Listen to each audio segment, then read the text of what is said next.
The stands are finished, and that's all they need here at Rockbridge High School. We're not in a press box. That'll be finished later this season. Construction still ongoing, but pardon the dust, there's football to be played. Well, there's a sandstorm. As Rockbridge puts a foot through it with Will Norris, end over end to our left, and it's picked up by Dre Tyler on the 5-yard line. Scampers up to the 15, and he's finished off by a pair of Bears across the 16 to the 17-yard line, and Battle doesn't get all that good field position to start off. Like Wyatt Toe went down low to make the stop there for the Bruins, and Melvin Drayton up top hustling downfield to make the tackle too. So Jaron Lewis comes out. He's the junior quarterback, 6'2", 205 pounds. He's passed 68% this season for 409 yards, 5 touchdowns, but also 3 interceptions, and his first full year as the signal caller. And we see already a duo of backs in the Battle backfield as the officials wait for the tee to be taken off the field after the opening kickoff. That is Nate Ferguson, the 5'10 junior, with 5 rushing touchdowns this year and 4 of them last week, and Darren Jordan, the 5'10 sophomore. A little bit of thunder and lightning. On first down, they go buck action,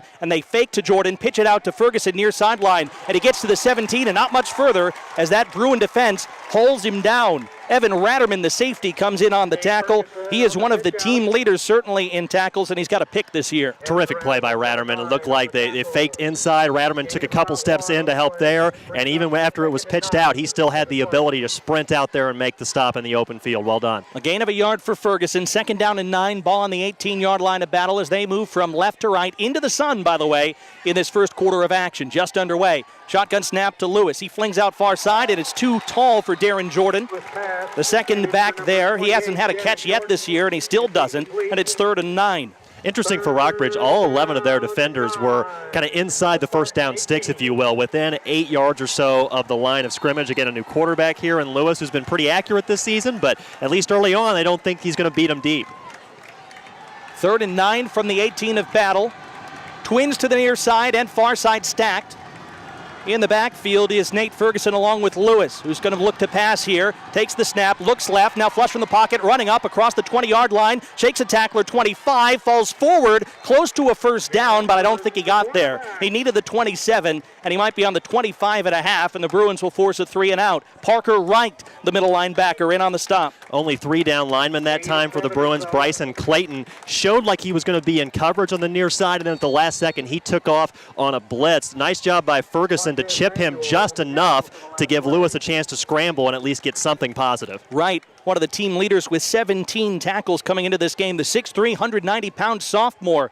And there are a few sophomores playing for Van Veneta in his first season at the helm of the Bruins. Back to punt, Malik Edwards to our left, and Reese Jarvis has his heels on his own 39-yard line. It's a high snap, but it gets back to Edwards. Low end-over-end kick to the far sideline. It hugs the sideline and bounds over the 30 all the way inside the 25 to the 22-yard line of Rockbridge. That was awfully close to going out of bounds on the far side, and Edwards put the English on it to keep it in. That was an unbelievable roll. That bounce back to the middle of the field was a difference in about 25 yards in field position. So it ends up, again, that could have been a punt of under 30 yards, and it ends up being a kick of closer to 50 yards. So, it's very early in the game, but you don't know how a game's going to go, and maybe that little bounce of field position could make a difference down the road.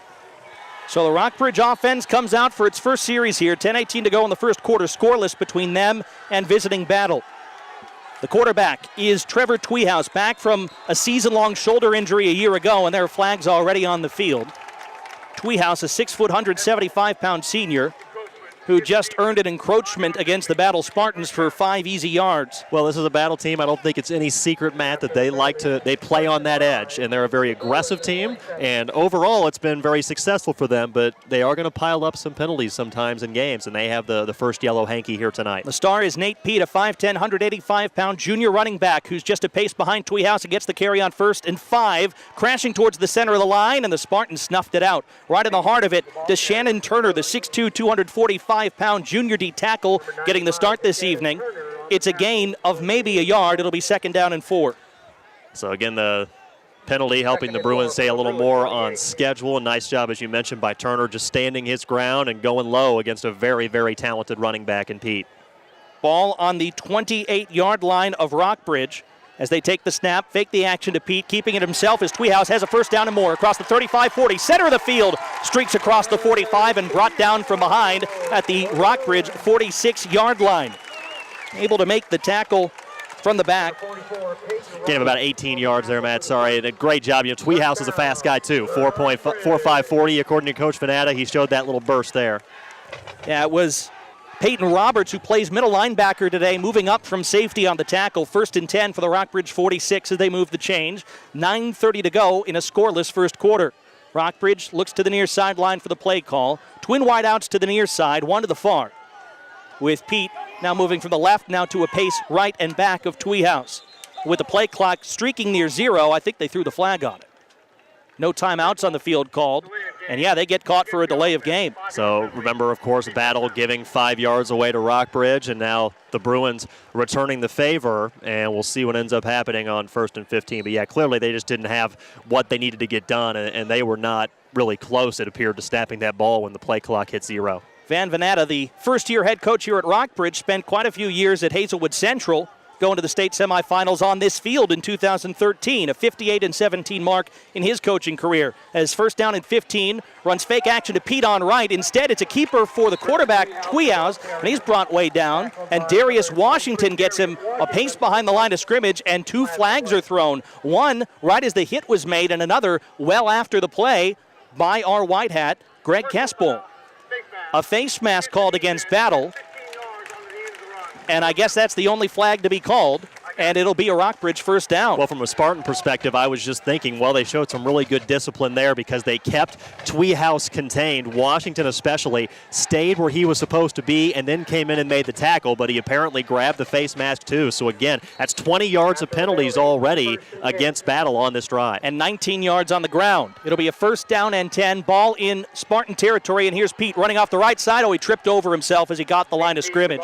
He was running off right tackle, and then Pete just fell down. He gets back to the line of scrimmage for no gain. Washington, again, on the line for Battle, did a nice job of standing up his lineman and making it to where Pete had to bounce it outside. But, yeah, that was a turf monster tackle. Darius Washington, the 6', 230-pound senior D end. Gerald Heiler is in on defense tonight. He was out last week with a shoulder injury, the other D end for Battle. 2nd down and 10, flinging to the near side. Tweehouse has his man. That's caught by Reese Jarvis across the 40 near side of the Spartans. And inside to the 39-yard line, a gain of about 5. Looks like Jalen Williamson on the stop there. That was perfectly timed on the play call. Battle had a 5-player rush, but it was coming on the inside. The ball quickly went out to the outside, and it was an accurate ball from Tweehouse. 3rd down, 4 to go. 3rd down, and they'll call it a long 4 from the Battle Spartan 38. In a scoreless first quarter, Rockbridge and Battle, 2 state-ranked teams without points. In the pistol set, it's a handoff to Pete. Streaking across the line of scrimmage, now pushing towards the 35, and he didn't get enough, I don't think. Chase Anderson in on that tackle, playing interior line. It looks like a gain of only 2, and it'll be 4th down and decision time for the Bruins. Terrific job by Anderson, just doing what a big interior lineman on defense is supposed to do, not moving. He just stood right there, and then Pete came to him. He went low and stood him up, and a huge 4th down early. They're going for it with Pete a pace to the back of Tweehouse. No, it's a quick kick. Kicks behind the defense. It bounces inside the 10, inside the 5, and Rockbridge has a huddle around it. This will be inside the 5 to the 4-yard line of Battle. So that's a 32-yard punt on a quick kick, that time from the quarterback Tweehouse, and the field position game is played early. Exactly. Both teams, having some success in the punt game. Interesting for Rockbridge. You're playing at home. You're playing a team that's made the semifinals at least all 4 years of its existence. You get pretty far down the field here, and you're playing a Battle team that, again, is averaging about 60 points a game so far on the young season. But Coach Fanata showing some confidence in his defense that they can get a stop here early, pin them deep, and put themselves pretty much back in the same spot with a fresh set of downs, maybe. Looks like they've decided to take their water break early. They can take it anywhere near the halfway point of this quarter. 7:09 to go in the quarter. And it's scoreless between Battle and Rockbridge as the Spartans come out for their second series. It was interesting to see, Brad, the efforts made to try to get a Battle into the passing game early out of the backfield, but we haven't seen Jaron Lewis go down the field. He's thrown 5 touchdowns, but also 3 picks, and in each of these games, he's shown a bit of that experience. Justin Conyers saying that this offense still had the potential to be as explosive as they'd had in the past, despite the personnel losses, and at least so far, the numbers are showing on the board, but we'll see how it stands up against the Bruins here tonight. H-back blocking, that's Matt Page on this 1st down and 10 from the 4, and the handoff is to Ferguson, falling across the 5 and getting a gain of 1 maybe 2, as he was wrapped up by Parker Wright streaming to the right side of his line. It's a gain of maybe 1 for Ferguson, and it's 2nd down and 9. The way the game is played now, but that shotgun snap where you're basically standing in the end zone as you make the handoff has got to be scary. The line held up enough to where at least the back could get near the line of scrimmage. But so far, Rockbridge's D looking pretty good against a very good offense. 2nd and 9, ball on the battle 6. Barking out orders is Lewis. Swing pass to the near side, has a quick bubble screen, spinning out of it, Dre Tyler, but he can't get back to the line of scrimmage as a host of Bruins bring him down shy of the 5. It'll be a loss of 1 on the swing pass to the near sideline. Had Matt Page out there, a very versatile piece on this offense at tight end, H-back, whatever. He was out there to block, and he blocked one guy. But like you said, the Rockbridge defense as a unit was just so fast there that they swarmed in and made the stop. And it's 3rd and long early in this drive for the Spartans. Dre Tyler there, his 9th catch of the season for 120 yards as he lost 1. It's 3rd down and 10. They fake the pass near side and run it sweep far side with Ferguson, and Nate is going nowhere. Rockbridge strung him out, running to their right. A host of linebackers in on the play in this new 3-4 defensive set for Van Venata, and it'll be another 3 and out for the Spartans. Looked like Wright on the right, Parker Wright among the group out there. You certainly can't blame Coach Conyers for being conservative there. You're inside your own 5. It's a 3rd down and long. It's an early point in this game, nothing. Just try and keep yourself as much out of the shadow of your own end zone as you can and try and hope for another 50-yard punt. So the ball is back up at the original line of scrimmage on this drive. The battle 5 and Malik Edwards deep in his own end zone. Gets a good boot away. High end over end. Jarvis takes it with a fair catch on the battle 43-yard line. So that punt ends up as a net of 39 or so. And it'll be good starting field position for Rockbridge to come with 5:20 to go in the first quarter, scoreless. Well, that's exactly why Van Venata had that quick kick on 4th and short inside the opposition's 40. The argument, I'm sure, in his head is, hey, let's pin them deep, let's get a stop, they'll punt it back to us, and we'll be right back in the same place with a fresh set of downs. And mission accomplished there because, again, if there's an early scoring in this game, it's that the Bruins defense has not had any trouble kind of containing battle, at least at the moment. High school football in Columbia Public School Sports brought to you by Columbia Orthopedic Group, Moberly Area Community College, and Missouri Employers Mutual Insurance. 1st and 10 from the battle 43. Great starting field position. Jarvis with 2 in the backfield, or Tweehouse rather, hands it off to Pete, and Pete falls forward across right guard for 3, maybe 4 yards as Darius Washington once again got him by the ankles, but not until Pete could get his longest run so far on his 4th carry. He gets 4 yards, 2nd down and 6. Good patience there from Pete. Looked like he was starting to look off of left guard, didn't see what he liked, so he bounced over to the right side and was able to get a positive play on 1st down. 2nd and 6 from the battle 39-yard line. Ball on the far hash. 3 wide receivers to the near side, and Ace to the far with Pete in the backfield and Tweehouse. Fakes the handoff, slings out near side to Jarvis. A tackler breaks his block, but across the 35 and now inside the near sideline up to the 33-yard line is Jarvis. That might be enough for a Rockbridge 1st down. Jalen Williamson was matched up one-on-one there, and Jarvis showed some nice wheels to get to the edge. Williamson missed the tackle, and that allowed Jarvis the opportunity to get close to a 1st down, but apparently, according to the spot, not quite there. He needed 6. They gave him 5 on the near side, so it's 3rd down and 1. Ball on the near hash. Wide out to the far side is a sophomore, Zach Boyles. Look for him one-on-one in a 3rd and short. Instead, the snap to Tweehouse. Keeper after a fake sweep from Jarvis, and Battle stayed at home and brought him down. He does look to have enough for a 1st down. Peyton Roberts, the outside linebacker, sniffed him out, but I think he did fall forward, Tweehouse, for 2 yards, and yeah, they gave him the 1st. Battle did a good job there. Washington, I noticed on the far end there where Jarvis would have gone if he would have gotten the ball. He stayed at home, so I think Tweehouse, reading him, decided, I think correctly, to keep it and move the chains. We haven't called the name yet of Trey Morris, the 5'11", 195-pound junior who missed 4 weeks of play last year and still had 138 total tackles in the center of this battle defense. 1st and 10 from the 32, going for it all far side to Jarvis, and it is in and out of the hands of Adrian Kenny to safety. Jarvis was behind Kenny, who undercut him on the 10-yard line and tried to catch it with 2 hands falling to the ground. He nearly made a spectacular play. 2nd down and 10. Jarvis made that route toward the far corner, toward the end zone, and if that ball is deep enough, Jarvis had the step, and that's 6 points, but the ball was a little underthrown. Good hustle by Kenny to close in time and make the play. That's about Trevor Tweehouse's number here. He's completed 2 of 3 so far, but again, only 35% for only one passing touchdown in the season so far in 2nd and 10. And the handoff is to Pete right side. Running towards the line, now strung out. Battle strings to him, and Kenny got him on the far sideline.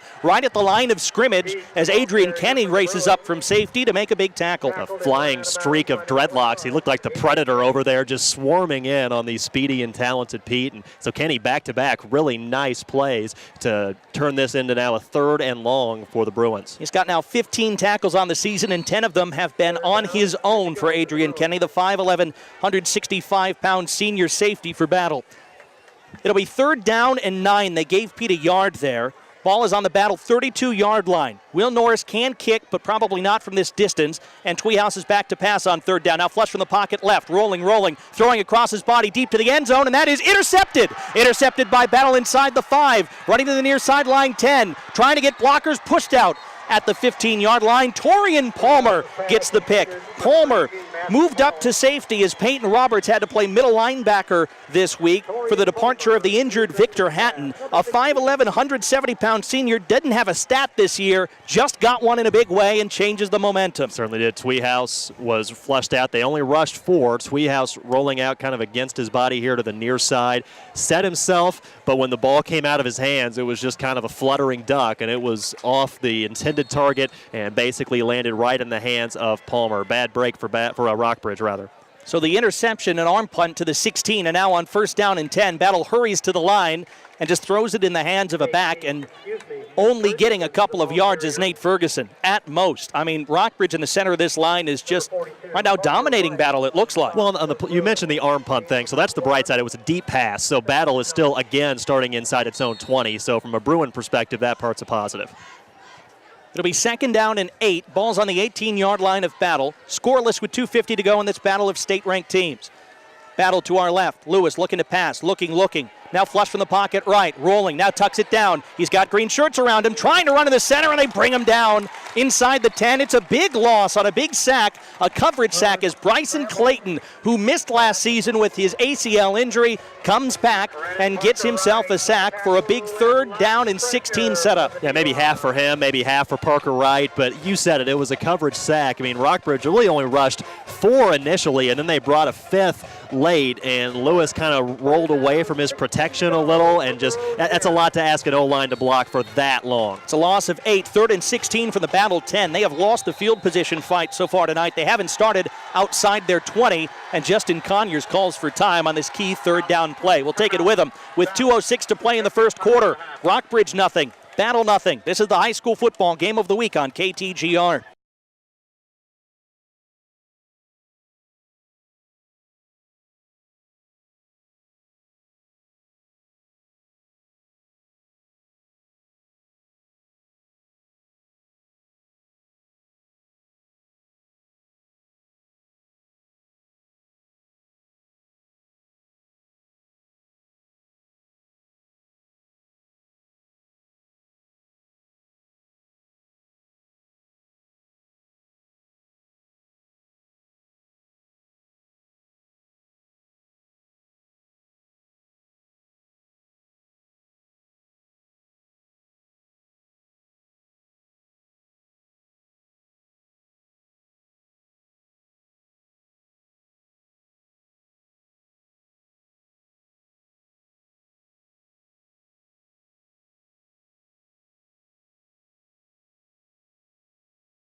Quarter, and flags fly again. Do we have another false start?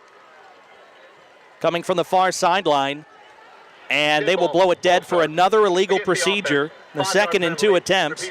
And right now, Rockbridge is putting itself in a precarious position at 2nd and 14. Well, you said, 2. Obviously, you never want back-to-back false start penalties, but you're sitting at 2nd and 4 in plus territory, and now you've moved yourself back to 2nd and 14 without anything else happening. And it appears both times it might have been wide receivers that moved, and in a lot of cases, they're just supposed to be watching the ball. And watch for Gerald Heiler. He's in at the near side defensive end on 2nd and 14. Dropping back to pass to Wehouse, still looking flushed. He's brought by the shirt tail by DeShannon Turner, escapes it across the 40, near the 45, the original line of scrimmage on the play, and he ended up losing one as he scrambled deep back and to his right, and DeShannon Turner almost got a sack at 10 yards. Well, he avoided disaster there, did Tweehouse, but still a third and long now here for the Bruins. And boy, this drive has gotten off schedule in a hurry, hasn't it? Yeah, now it's 3rd and 15 from the 44-yard line of Rockbridge. This drive started at their own 49. 39 seconds to play in the first quarter. Clock is stopped. The play went out of bounds, and Battle can really pin its ears back here. Got 3 down on the defensive line here. With a stand-up end to the far side, Trey Morris, they're going to go to the quarterback. Pete sent in action near side, and he has the catch on the near sideline, wrapped up briefly by Williamson. Now shakes a tackle across the 45 and didn't get much. A gain of only 2. Jake Hedrick helped finish him off as well, as it'll be 4th down, and Rockbridge is forced to punt. There's a little extracurricular as that play ended, Matt. Trey Morris was kind of maybe jawing with somebody, couldn't tell, but somebody from Rockbridge's sideline came off the sideline and kind of started to get in there and jaw a little bit, and we'll see if that leads to why the flag was thrown, but there was some extracurricular there back and forth. Well, these two teams of players have played with each other through the youth ranks. Certainly a lot of them know each other. They're trying to sort it out. This is going to be 15 yards either way, I think, as long as the flag stands up. They're talking with Van Venata on the near sideline, and they call unsportsmanlike conduct against Rockbridge. And so, as you saw it, Brad, I think that they got the call right. Well, I don't know what Morris said or if he said anything at all, but what I did see was a young man, I couldn't tell who it was, from Rockbridge, come off the near sideline and sprint in to try and kind of get in the mix. And I wonder if the official saw the same thing. And boy, again, Rockbridge had a 2nd and 4 in Battle territory, and now they're looking at a 4th and 27 from their own 32. And Battle will pin the ears back here, you can be sure. Looks like Dre Tyler is the man ready to receive at his own 35. The punt is up and back and partially blocked almost by Battle, and then a flag in the backfield, catching it back at the 35-yard line as Jake Hendrick came in on that play late, and they might call a roughing the kicker of some sort. Well, you mentioned he got a piece of it. Apparently he didn't, because the flag came in. It was close. You could tell he was trying to, just get a piece of it and not just light up the punter, and he might have ended up with the worst of both worlds, because the punt got away cleanly and he got penalized potentially. Personal foul. They called the personal foul for roughing the kicker, and that's going to be a 15-yard penalty and an automatic first down. So Battle had Rockbridge in 4th and forever, 4th and 27, and a 15-yard penalty wipes it all away. And I will say, so I mentioned earlier the personal foul on the Bruins, a young man coming off it was Martez Manuel, and just a moment ago he ran over to Trey Morris and they hugged it out. So credit to both of them. Obviously it's an emotional game, you're passionate, you're heated. They went over, they got it all sorted out, so that's all good. That was nice to see. As for the play, Hedrick was there in plenty of time to block that, but he was trying to find a way to do it legally, and unfortunately he just didn't quite get the timing down and ends up committing a penalty instead. Rockbridge gets a do-over. They start at their own 47 now after a drive that started at their own 49. 1st and 10 with 10 seconds left to go in the quarter, no score. High snap to Tweehouse, fake handoff to Pete. Instead it's Tweehouse wrapped up in the backfield by Trey Morris, who hog-tied him. He gets back to the original line for no gain as the first quarter comes to a close. It is Battle nothing, Rockbridge nothing after 12 exciting minutes at Sells Family Field. Brad Trinago has the call of the second half in 1 minute. This is the high school football game of the week on KTGR. 12 minutes gone here at Rockbridge High School on a beautiful night for football. The sun has just gone down behind the trees to our right. No score between the 4th-ranked team in Class 5, the Battle Spartans, and the 8th-ranked team in Class 6, the Rockbridge Bruins. I'm Brad Trinago. Matt Michaels is here with me. Nick Ruffy is running things for us back at KTGR headquarters. And, Matt, that was a first quarter that moved pretty briskly, and mostly that was because the defenses on both sides had control. Well, they've shown up in a big way so far. I mean, Nate Peets touched the ball 6 times. He comes in averaging 9.4 yards per carry, and he's only got 14 yards in this game. The same with Nate Ferguson on the other side. He's averaging 13.5 yards per carry, and he's touched it 3 times and has 3 yards. The defenses showing up to the ball, a couple of missed opportunities in the passing game. I think that's where either team has to really open it up in the second quarter. And I believe we had more penalty yards in that first quarter than we had actual yards. So both teams trying to still feel things out in this battle of state-ranked teams in South Columbia. And it is now working left to right, the Bruins offense with a 2nd and 10 from its own 47-yard line under center this time. Tweehouse hands it off. Trying to get off right guard was Pete, and he is tripped up. Nice job going in low there. Jalen Williamson makes the stick, and that continues the theme, Matt, of Pete not being able to go anywhere. 3rd and 11 coming up. An extremely athletic tackle from Williamson, busting off his corner position, and he's 5'11", 150 pounds, but that junior sure did explode to the ball that time. They've been shading a lot of action Williamson's way, and he has not been afraid to get in the mix and, again, contain this Bruins offense. So 3rd and 11, Tweehouse goes back to the more standard shotgun set, trips to the far side, one wide out here to the near side. Pete is to Tweehouse's right as he takes the snap and gives to Pete, trying to go off left tackle, and gets across the line of scrimmage and hit near midfield and brought down at about the battle 49-yard line. Malik Edwards, who's had more action punting, I think, so far in this game.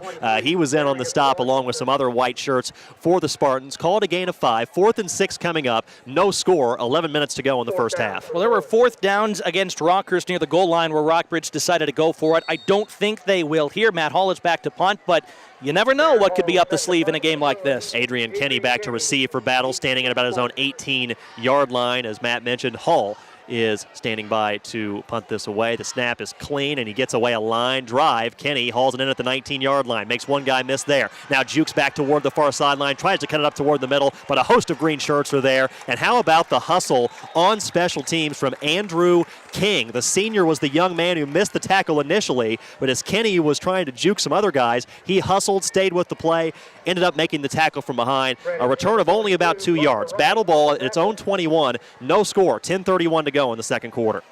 Well, it's very clear that these two teams have a lot of team speed on the defense and special teams side, and so how are you going to break that? That might be the key to who wins this game after all.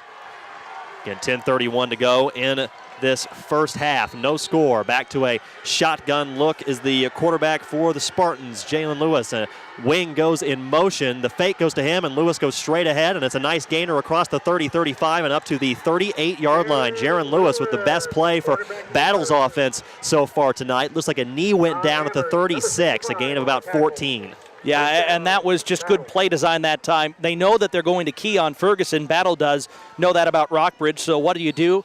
Keep it with Jaron Lewis, who can run a little bit himself, and he has a really big gainer, biggest play for Battle tonight. Lewis in kind of a pistol look here with one back behind him, 2 wideouts to either side. Quick hitter looking to the far side, but it's tipped, and it might have been caught by a Spartan. Yes, it was at the 39-yard line. Dre Tyler able to haul that in. A scary-looking wobble in the air, though, if you're a Spartan fan. Well, across the front of the defense for Rockbridge, they got 6'5", 6'2" on the ends. They can substitute in some long arms, and that time they almost paid dividends. Make it a gain of 5 to the 41. 2nd and 5 for the Spartans at their own 41-yard line. Trips to the near side, one to the far side from the gun. Lewis fakes to his back, throws across his body, and it's incomplete. Overshoots the intended target, Page. Kind of an awkward-looking throw under pressure for Lewis, and he overshot the intended target. That looked for all the world like a run-pass option, Brad, and he just didn't hit the pass part of it. Page was wide open in the flat for first down yardage, and he overshot his man, did Lewis. I believe that was Drew Boswell who was bringing the heat and kind of forced that incompletion. 3rd and 5 for this Rockbridge D that's been so good against this Spartan offense, averaging about 60 points a game on the young season. Looking back to the far sideline for the play is Lewis. Now he kind of holds his hands out and says, hey, let's go, guys. Down to 10 on the play clock. Now he barks out the instructions to his offensive line. 2 wideouts bunched together tight on either side. A back to his left. And Lewis gives to that back, trying to go straight ahead, but not for much. A gain of maybe a yard on the play. It's going to be 4th down and 4 for the Spartans as Nate Ferguson unable to get going again. Yeah, crash down with Nate Ferguson. It's a play that has won for Battle so far this season, but in this fight between the lines, nobody's given an inch, quite honestly, and a good job by Don Hammers, that nose tackle. He has grown up, really. He's got 3 sacks already this season, a 5'11 senior, 280. He's got leverage, Brad, we can say that. Kawan Collins and Reese Jarvis back to receive the punt from Malik Edwards, and he gets away an end-over-end line drive kick that's allowed to bounce the 25, and it's down maybe a little early at the 20-yard line. Looks like Isaac Smith was the one who grabbed that one up. So from the 21-yard line is where the Rockbridge offense will set up shop. 9:03 to go in a scoreless first half in this battle of teams that are each 2-0 on the young season. I'd like to thank the fine sponsors of Columbia Public Schools Athletics, CenturyLink, Kelly Services, the United States Air Force, Kona Ice, Smitco Eateries, the Mathnasium, Popeyes, also Hy-Vee, Shelter Insurance, Manor Roofing and Restoration. Thanks as well to Emery Sapp & Sons, Boone Hospital Center, PWA Architects, Crockett Engineering, Columbia Printing and Sign, the Callaway Bank, and University Subaru. Trevor Treehouse in the gun on a 1st and 10. Pete to his left gets the call, trying to get off of right tackle. He's able to turn the corner at the 21, 25-yard line on the near sideline, escorted out of bounds at the 27-yard line. Brett Mooney, or pardon me, wrong number 16. Torian Palmer, who had the interception earlier in the game, inside the 10-yard line, by the way, when Rockbridge was driving. He's in on the tackle here. Still a solid gainer for Pete. Actually, all the way up to the 29 is where it's spotted, so a gain of 8. Yeah, Pete, when he gets an edge, is just so dangerous. And Rockbridge has speed outside. Battle does too, but not enough that time. From the gun again, it's a give to Pete again, going straight ahead this time. It's a Bruin first down to about the 34-yard line. Nothing fancy out of the shotgun there as Rockbridge strings together 2 good runs in a row for really the first time all night. That was an old-fashioned rugby ruck that time. Just push ahead in the middle of the line and let's get a first down and move the chains. So Pete with 13 yards on the first 2 carries of this drive. No score, 8:49 to go in the first half. Bruin ball at their own 33-yard line. 2 wideouts to either side. Pete lines up to the right of Tweehouse in the shotgun set. Tweehouse barks at the signal, sends Pete in motion to the far side. Fakes to him, now does throw it to him short, and it goes through Pete's hands. Incomplete. It'll be 2nd down and 10. Looks like Trey Morris was keeping an eye on Pete there. Gave him a little bit of a bear hug as that ball sailed out of bounds on the near sideline. It looked for all the worlds. They wanted to free Zach Boyles on the fly pattern on the near side and get his man to bite down on Pete, but he didn't. Good discipline from the battle defense. I agree. So clock stopped at 8:33 to go here in a scoreless first half. 2 wideouts to the far side for the Bruins, decked out in green in front of the home crowd here tonight. A nice crowd, by the way, on a pretty much perfect night temperature-wise for the fans. 1 wideout here to the near side as well. Pete kind of shuffling around to the right of Tweehouse. The H-back goes to the left side of the tackle. The give goes to Pete. He's hit behind the line of scrimmage and brought down. The Spartans all over it. Joe McGee, the 180-pound senior, looks like he just got his 2nd tackle for loss on the season. He did, and in a big way there, Brad. I think that McGee, he's slight of stature out there, but he's a senior on the end. He knows what Coach Conyers wants him to do, and that time he just flew off the ball to meet the running back Pete at the point of attack. Loss of 4, 3rd and 14 for the Bruins at their own 30, 8:03 to go in the first half. Trips to the near side, 1 to the far side. Pete to the left of Tweehouse in the gun, who takes the snap, looks short. It is complete at the 34-yard line and brought down well shy of the first down. It looks like that was Zach Boyles making the reception. One of his first grabs of the year, and got half of what he needed. 4th and 7 coming up for the Bruins at their own 37. Again, good job. Team speed on either side. We've seen it time and time again on defense. That time you throw a little flat out. A lot of high school teams will overrun it, make a mistake. Neither one of these 2 top 10 ranked teams tonight. Matt Hall back to punt. It looks like Dre Tyler will try to receive this punt this time. Battle showing a punt block formation. Snaps away. Here comes about 8. The punt is a low line drive. It's going to bounce at the 43 across the 30. A flag comes in from the back judge, and look at the roll on this thing. Touched by a Spartan inside the 10, and the Bruins are going to fall on it for a touchdown. For now, perhaps. But again, a flag has been down pretty much ever since the ball was snapped, and the back judge says yes, for now, it is a touchdown.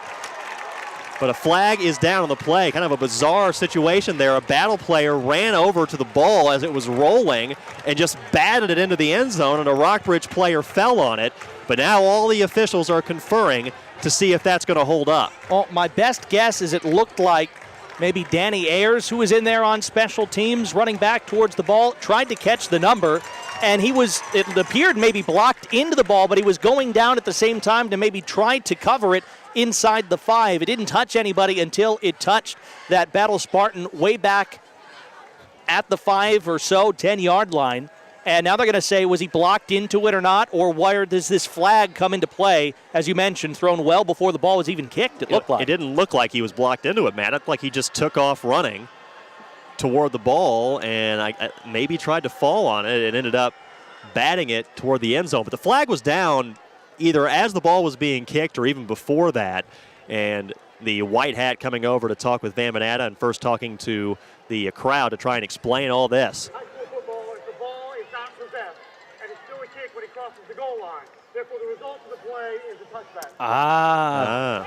This is a big call right here. Greg Kespel just announced it to the crowd saying in high school football, if nobody possesses it and it goes into the end zone, it is a touchback by rule. So Rockbridge falls on a ball that is basically muffed into the end zone by a battle player, but because it crossed the goal line the instant it did, it became dead. They ruled no possession was had, which I think is a fair call considering it was hot potato out there, and so it takes points off the board for Rockbridge. Now, if this flag is thrown, I believe I heard him say re-kick. $15 penalty for illegal participation from the previous spot is enough for And so we have illegal participation, and then it's ruled first down for Rockbridge, I believe. well, Give us a minute. Again, we got to hold. Again, we apologize again, and there's a lot of stuff like this. There are several rules at the high school level that are different from the college level, and they're different from the pro level. So you hear a lot of the boos and stuff because you see on Saturday or Sunday a play that is ruled one way, but it's ruled a different way on Friday night. So the score is 0-0, 7:05 to go in the first half. We have no score here.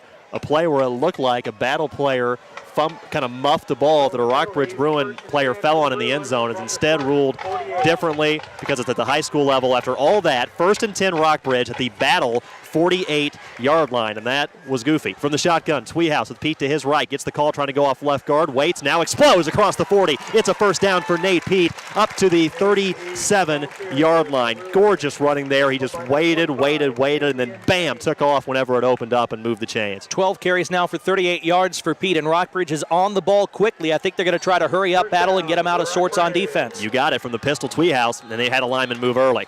They sped themselves up a little bit, and we've seen this already tonight, Matt, where Rockbridge has had multiple false start penalties, and did it happen again here?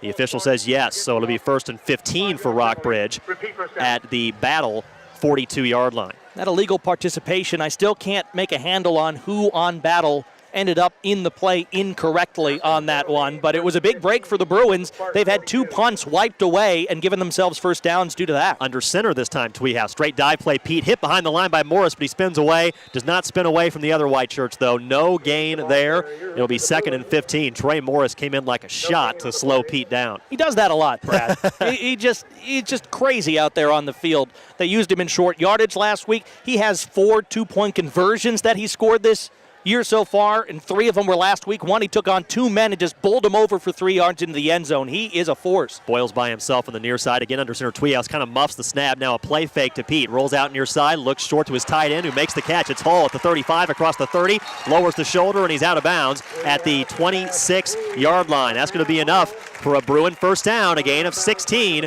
The Bruins have something brewing at the battle 26, no score, midway through the second quarter.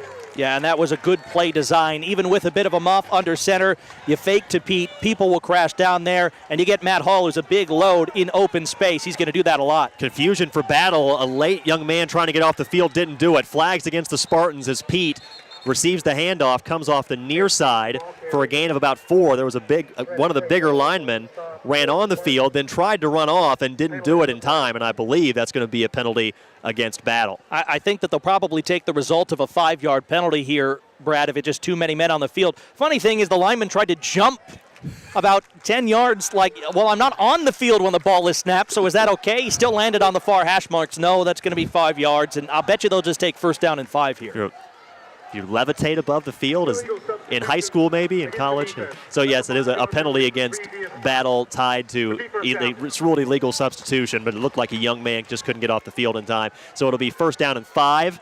Rockbridge at the battle 21. The Bruins have gotten about this close before, but the drive ended on an interception on 3rd and long, and we remain scoreless at least for now. Tweehouse with Pete just behind him in the pistol set and 3 wideouts. He will give it to Pete, who jukes one man off right guard, now scoots over to the far side. Pete inside the 10, trying to find some room, and he's brought down, at the 11-yard line. Still, first down and 10 for the Bruins at the Spartan 11 after a gain of 10 yards. Yeah, that was good running that time by Pete as he was patient in the hole. He had DeShannon Turner by his coattail and then slipped him, and then after that ran across the ruck in the middle of the line and found open space on the far side. Trips on the near side, one wide out to the far side. Tweehouse from the gun, but first a timeout.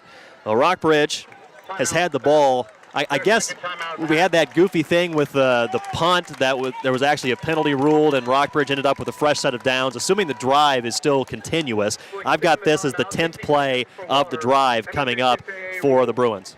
Yeah, and it has been, well, let's just say for what it is. I mean, Battle has not had a lot going on offense with Rockbridge doing whatever they've been able to stop them on defense. I mean, they've crashed down on the line. They've made life hard. There was that one play that Jaron Lewis had to Dre Tyler and just couldn't corral it. On the other side, Rockbridge has had that. But remember, Brad, only one touchdown pass so far this season for the Bruins, and that was Tweehouse to Matt Hall for about 20-something yards. They're at the 11 right now, and they're going to have to find a way to execute in this game because 3 points probably doesn't win it over the duration. So this is by far the best drive of the game we have seen on either side. Rockbridge started this thing at its own 21-yard line. The Bruins have now held the ball for more than 3 minutes, and they have matriculated it about 70 yards. And now looking at a first down and 10 just outside the Battle 10 at the 11-yard line. The ball is on the far hash mark. Battle of 2-0 teams, of course, hoping for bragging rights in the city. And, Hickman still trying to build its program back up. Don't want to count the Cupies out completely, but it's very possible this is for the kind of unofficial city title here tonight. And we'll try to keep an update on Hickman as they face the Jefferson City Jays. That tale as old as time rivalry as well this week. So you got a lot of good high school football going on in the area.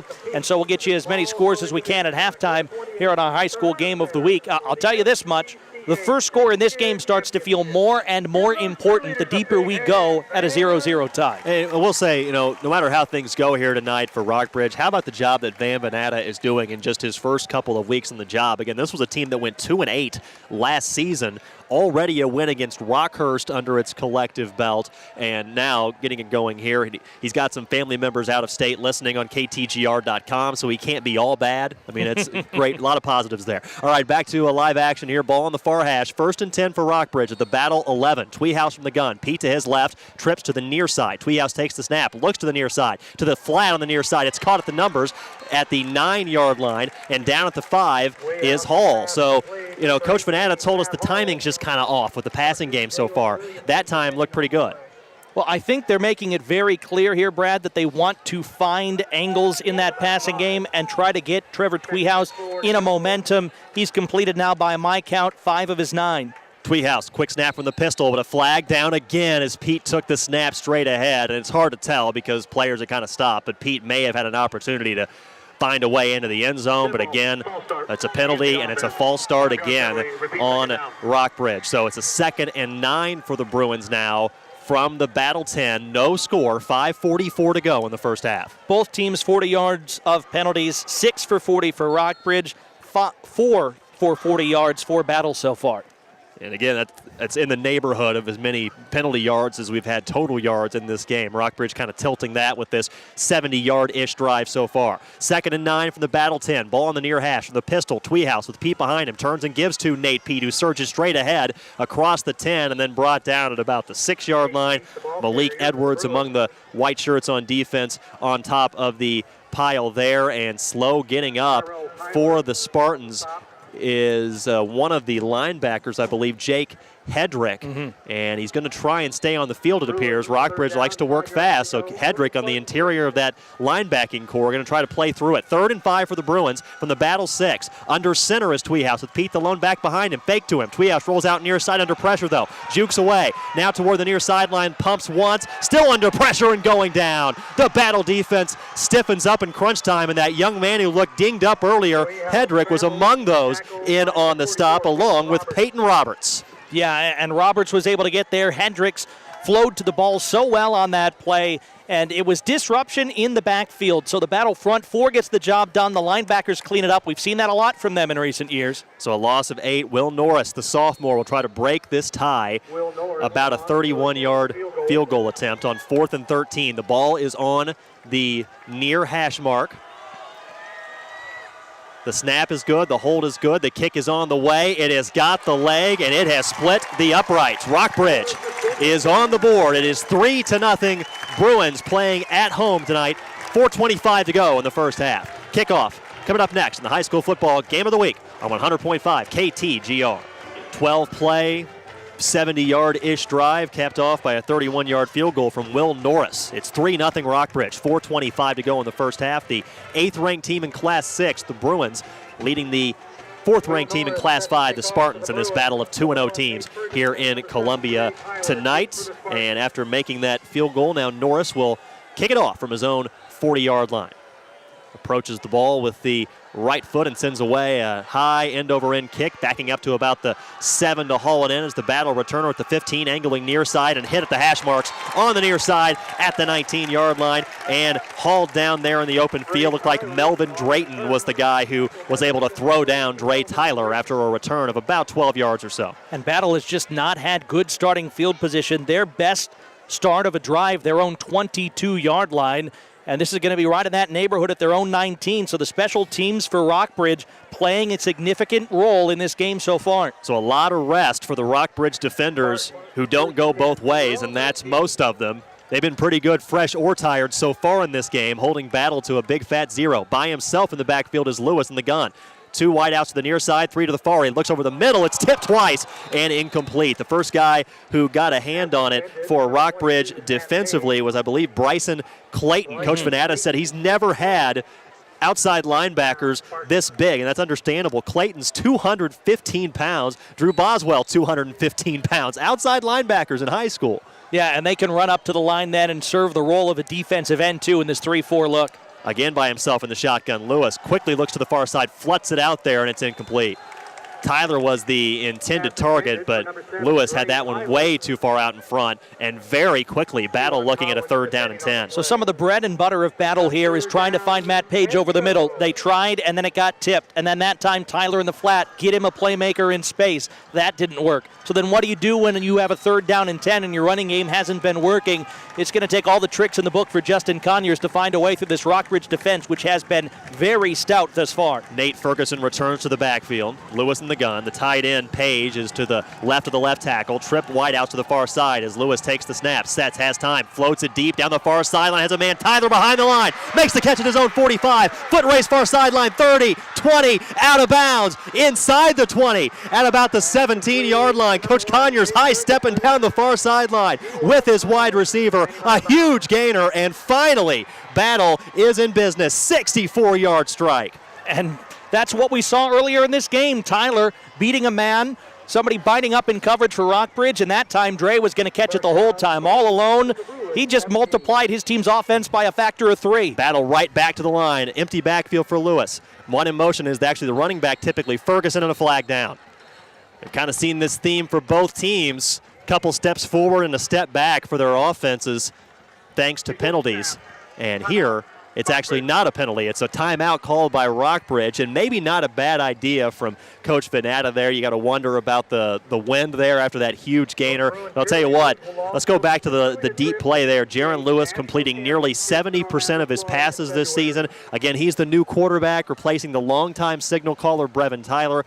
That was a gorgeous ball right there. Well, it's hard to replace 29 touchdowns to only 8 interceptions, 2,600 yards a year ago for Brevin Tyler, and he also ran at 1,600 yards with 27 touchdowns on the ground. It's just an enormous chunk, a gaping hole of your offense, but Lewis has the arm to do things like that. They like him at that spot. They just need to work on the decision-making, the reads, and you saw right there it was the proper read because he had Dre Tyler with nobody around him. So Rockbridge takes about 12 plays to go about 70 yards and ends the drive with a successful field goal to lead 3-0 right now. Battle, which has struggled all night to find some consistently offensively, has just come through with one monster play for 64 yards and is now looking at a 1st down and 10 at the Rockbridge 17-yard line.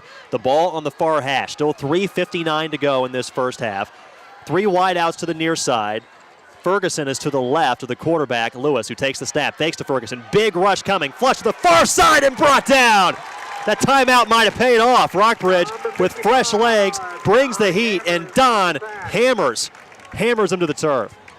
I mean, what more can you say? They broke off the ball hard that time. It was a designed rollout the whole time for Lewis, but he was under hot pursuit before he could ever get a read in. And now, after a loss of 8, it's second and 18. Once he faked that handoff, Hammers was right in his face, and he could not get away. A loss of 8. Second and 18 for the Spartans from the Bruins 25. By himself in the backfield is Lewis. Ferguson in motion, gets it, trying to get to the edge. He does, cuts it up at the 20. Far sideline at the 15-yard line, hit there and brought down at about the 14-yard line. Martez Manuel with the first contact, but that was just what the doctor ordered. If you battle, you follow up a sack with a very respectable gainer, and this is the third down that's much more manageable now. Well, it's a speed option to the near side, and they give it to Ferguson right away, and Nate just found a hole inside the slot and the wing receivers, and when he gets open space, he can usually do the rest. He made a couple miss on that gain of 11.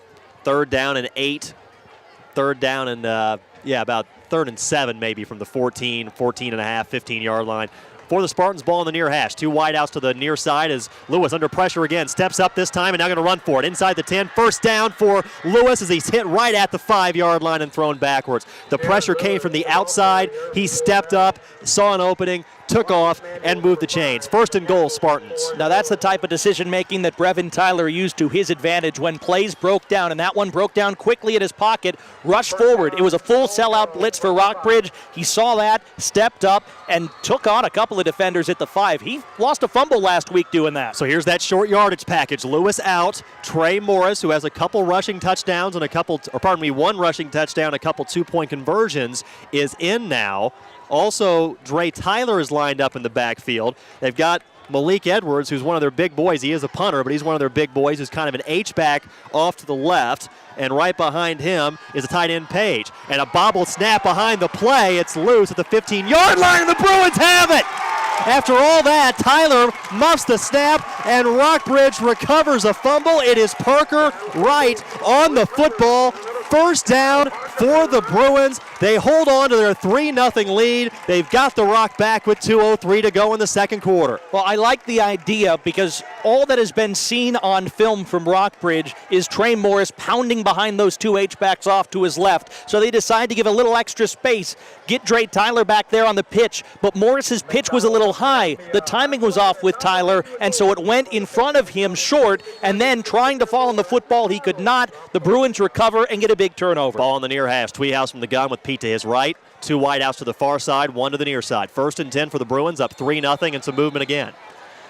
So both teams dealing with the penalty issues. We are just in the first day of September, so it's still early on here in this high school football season, week number 3. Matchup of 2-0 teams here tonight in South Como, and Rockbridge backed up to its own 10.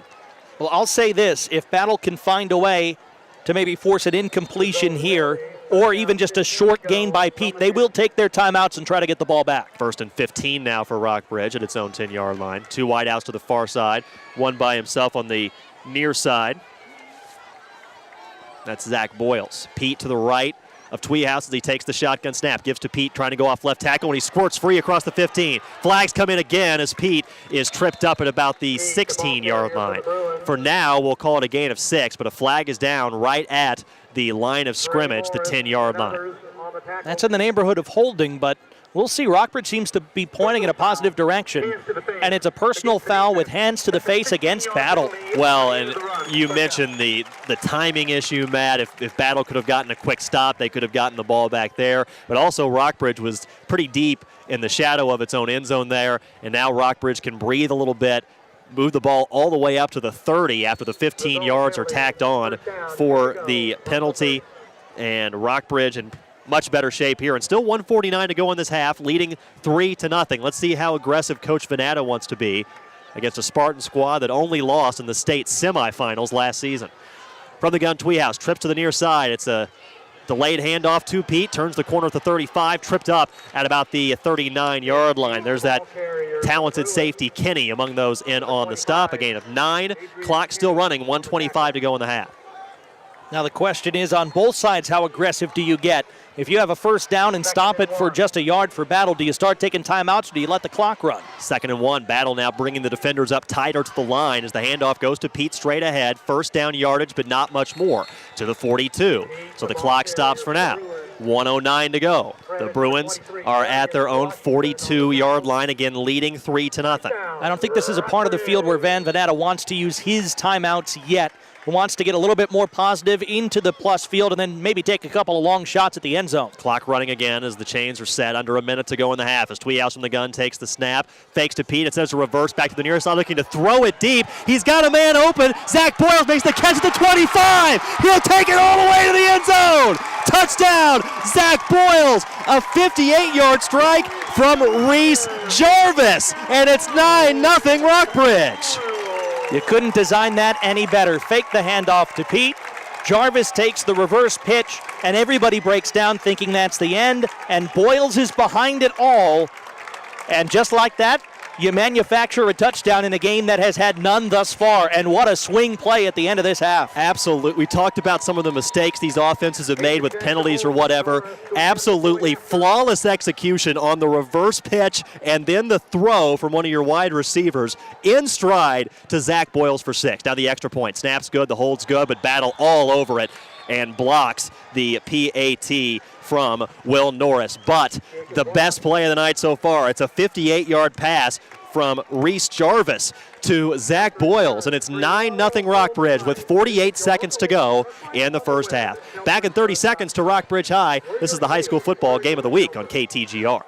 Kickoff coming for Rockbridge, leading 9-0 after receiver Reese Jarvis throws to receiver Zach Boyles for a long touchdown. 48 seconds to go in the first half as approaching the ball here is Will Norris. A booming kickoff, and making the reception inside the end zone just barely, actually, is the return man, Dre Tyler. He hauled it in at about the 2, and then he put a heel on the goal line, which is an automatic touchback at the high school level. So now, Matt, if you're Battle, do you try and get super aggressive here, 80 yards away from the end zone, or do you just kind of lick your wounds a little bit and try to regroup and make some adjustments in the third quarter? Well, they don't get the ball coming out of the half, and it's a 9-0 game right now. So if I was Coach Conyers and seeing him over the last few seasons, they will do something to take a shot as low risk as they can to try to get to midfield and then assess their options if they can do that. Their receivers have been able to slip behind the Bruins secondary a couple times, and one time made a successful connection in this game. Of course, a different circumstance here with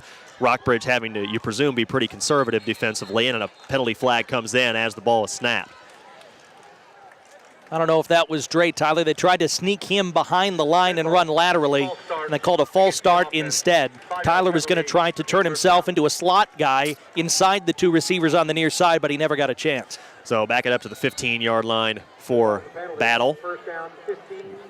Clock might have inadvertently run a second. 47 seconds now showing on the scoreboard. Again, Rockbridge leading 9-0. And really the story, I think, of this game so far is the Bruins defense shutting down a Spartans O that has been so good the first 2 weeks of the regular season. From the gun, looking to throw here, Lewis, so it's short. It's complete at the 19-yard line, and making a couple guys miss there is Deshaun Ganaway.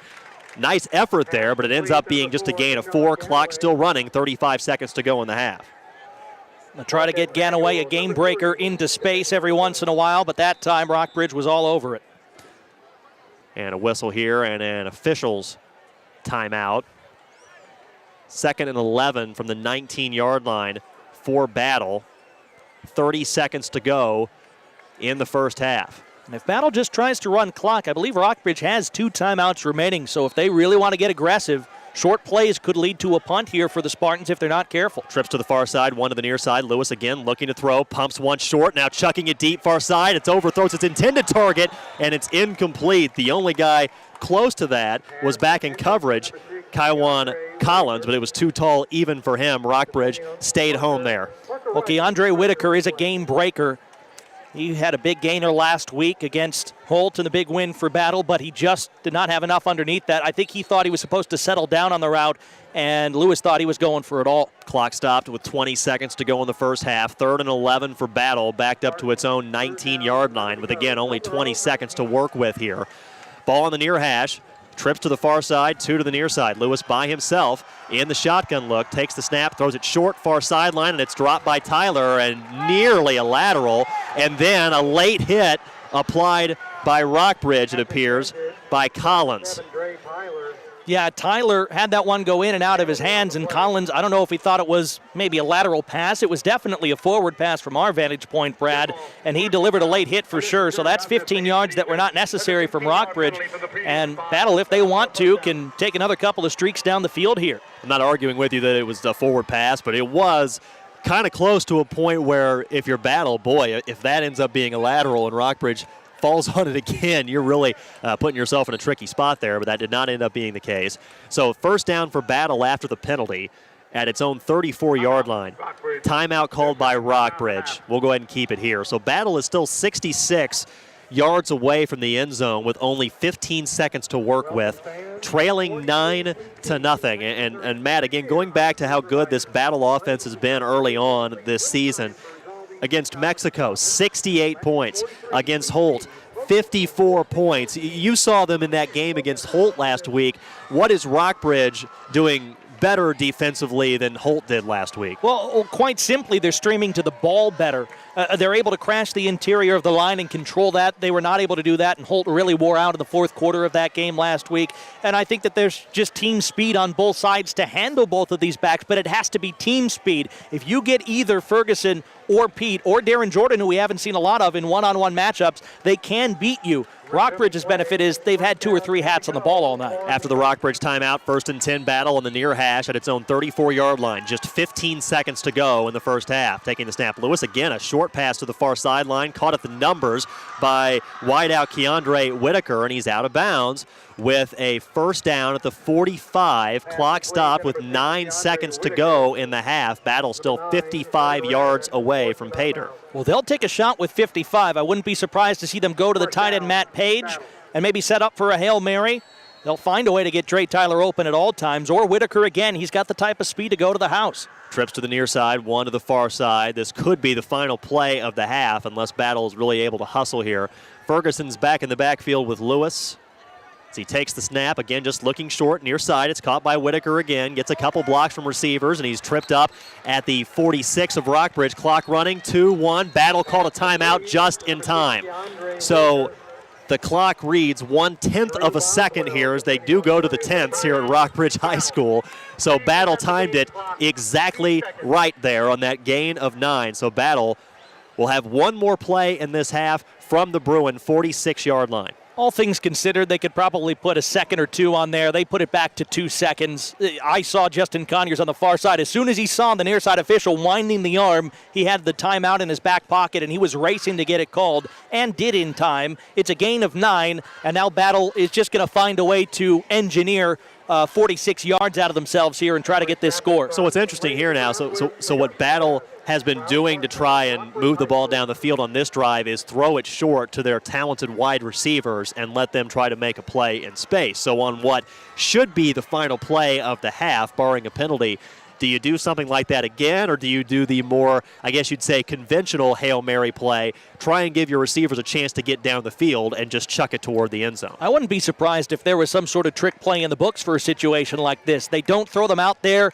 in this spot a lot, the Spartans, at least over the past few years, but you could see something like Matt Page over the middle, hook it to Dre Tyler, just something to get a playmaker open in space. Speaking of playmakers, Nate Pete is in on defense, and he's about the deepest safety, about 30 yards away from the ball, standing at his 15-yard line for the Bruins on D. Lewis on offense for the Spartans is by himself in the gun. Trips to the far side, 2 to the near side. Final play of the half, perhaps. Lewis under pressure from the 4-man rush, throws it at about the 30-yard line and overshoots the intended target. Some extracurricular and a flag comes in. So if that's a penalty on Rockbridge, this half is not over. Will Norris got into it with Dre Tyler of Battle.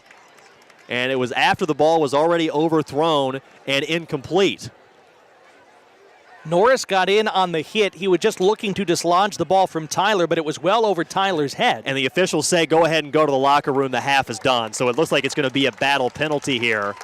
We'll wait for the official ruling. The foul is against the offense.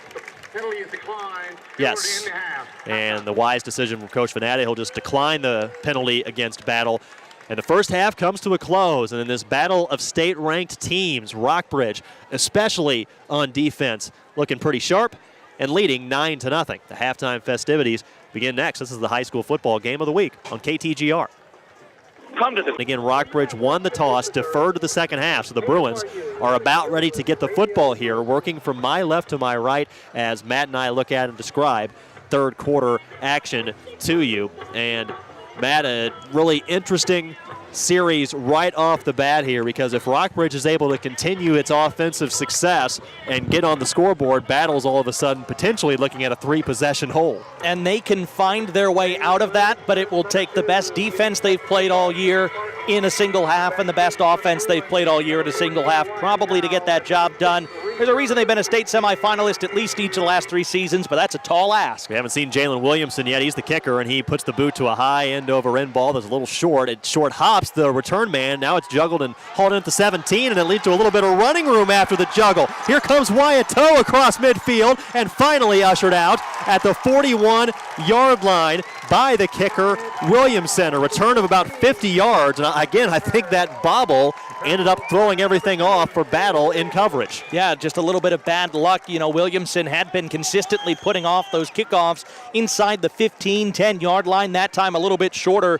And Toe, the benefactor of his bad break there. It looked like it might be one bobbling around. Instead, he picked it right up and used the extra time and hold to his advantage. Ball to the near hash. Tweehouse from the pistol, it looks like, with Pete behind him. 2 wideouts to the near side, 1 to the far side. Tweehouse takes the snap, gives straight ahead Pete. Angles off left guard, slams ahead, and he's cut down low at about the 35-yard line. Boy, Kenny from the safety spot has been all over the ball all night, and he was involved in that tackle there, but not until a gain of 6. We're at a few other scores at the half. School of the Osage 19, Hallsville nothing. Jeff City comes back to take a lead 14-9 on Hickman at the break. And in the bell game, Marceline 7, Brookfield nothing. Love that bell game. Doesn't get any better in small school football. From the gun, Tweehouse gives to Pete going off the right side now. Turns the corner at the 30, out of bounds at the 26 as Pete scoots his way to a first down. Coach Venata talking about Pete, obviously very talented, but he also appreciates how he took some advice from him and worked with it. A little less dancing and more hit it and get it, as Coach Venata said. He wants him to go right at the hole, and we saw that in his sophomore season. Pete would try to string out plays indeterminately and then get tracked down. He doesn't give defenses the chance to catch up with him near the sideline anymore. 1st and 10 Bruins from the Battle 27. Ball in the near hash. Tweehouse gives to Pete again straight ahead. Hit near the line and brought down at about the 25-yard line. Looked like DeShannon Turner was the guy who wrapped him up first. Now 21 carries for 64 yards. Hard running for Pete tonight, but he's getting the job done on this drive. 2 wide outs to the far side. The touchdown receiver Boyles is by himself on the near side. From the gun, Tweehouse with a back to either side now. Pete's to his left. Tweehouse takes the snap, gives to Pete straight ahead, and he's tripped up right away. Shooting that gap and making the tackle look like that was Trey Morris, who we haven't talked about a lot tonight. Battle's top tackler, and on the stop there for no gain. And when Morris does that, this defense for Battle just gets up to a different level. When he finds the gaps and hits guys in the backfield, they are awfully tough to crack. 9-0 Rockbridge. Bruin ball at the Battle 25. 3rd down and 8. Ball right about in the center of the field. Tweehouse from the gun sends Pete in motion to the near side. Gives to the other back instead, and not getting anywhere near the first down is the young man who received the handoff. That's Reese Jarvis. It's kind of a hybrid H-back, wide out, whatever. That time unable to turn the corner, and the Battle D stiffens up. A tricky spot here for Rockbridge. Norris may have the leg, but that's asking quite a bit. It's 4th and 9 from the 26. And Jalen Williamson came off his corner spot and tracked Jarvis down, and they're going to go for it on 4th and 8. From the gun, Tweehouse, Pete to his left, trips to the far side, 1 to the near side. Tweehouse takes the snap, fakes the handoff, under pressure, flushed out to the near side, still looking to the far side and sacked. And not only sacked way back near midfield by Jake Hedrick. So not only does Battle get the turnover on downs, it's a loss of 16 yards on the sack, and Battle will have 1st and 10 at its own 41, down 9-0 with 9:42 still to go in the 3rd quarter. Gerald Heiler made the play. He busted off of the right side of the line. He took on Jack Roush, a senior offensive tackle who's really, really good, and busted him up and got right in the rolling lane of Tweehouse. At that point, Tweehouse had to double back, and then he was cleaned up by Jake Hedrick for that big momentum play. So what has Battle drawn up offensively to try to get on the board here? Lewis tries to give it off to his back, who is going nowhere. That was not what was on the chalkboard. A loss of 2 on the play for Ferguson as this Rockbridge defense continues to excel at home.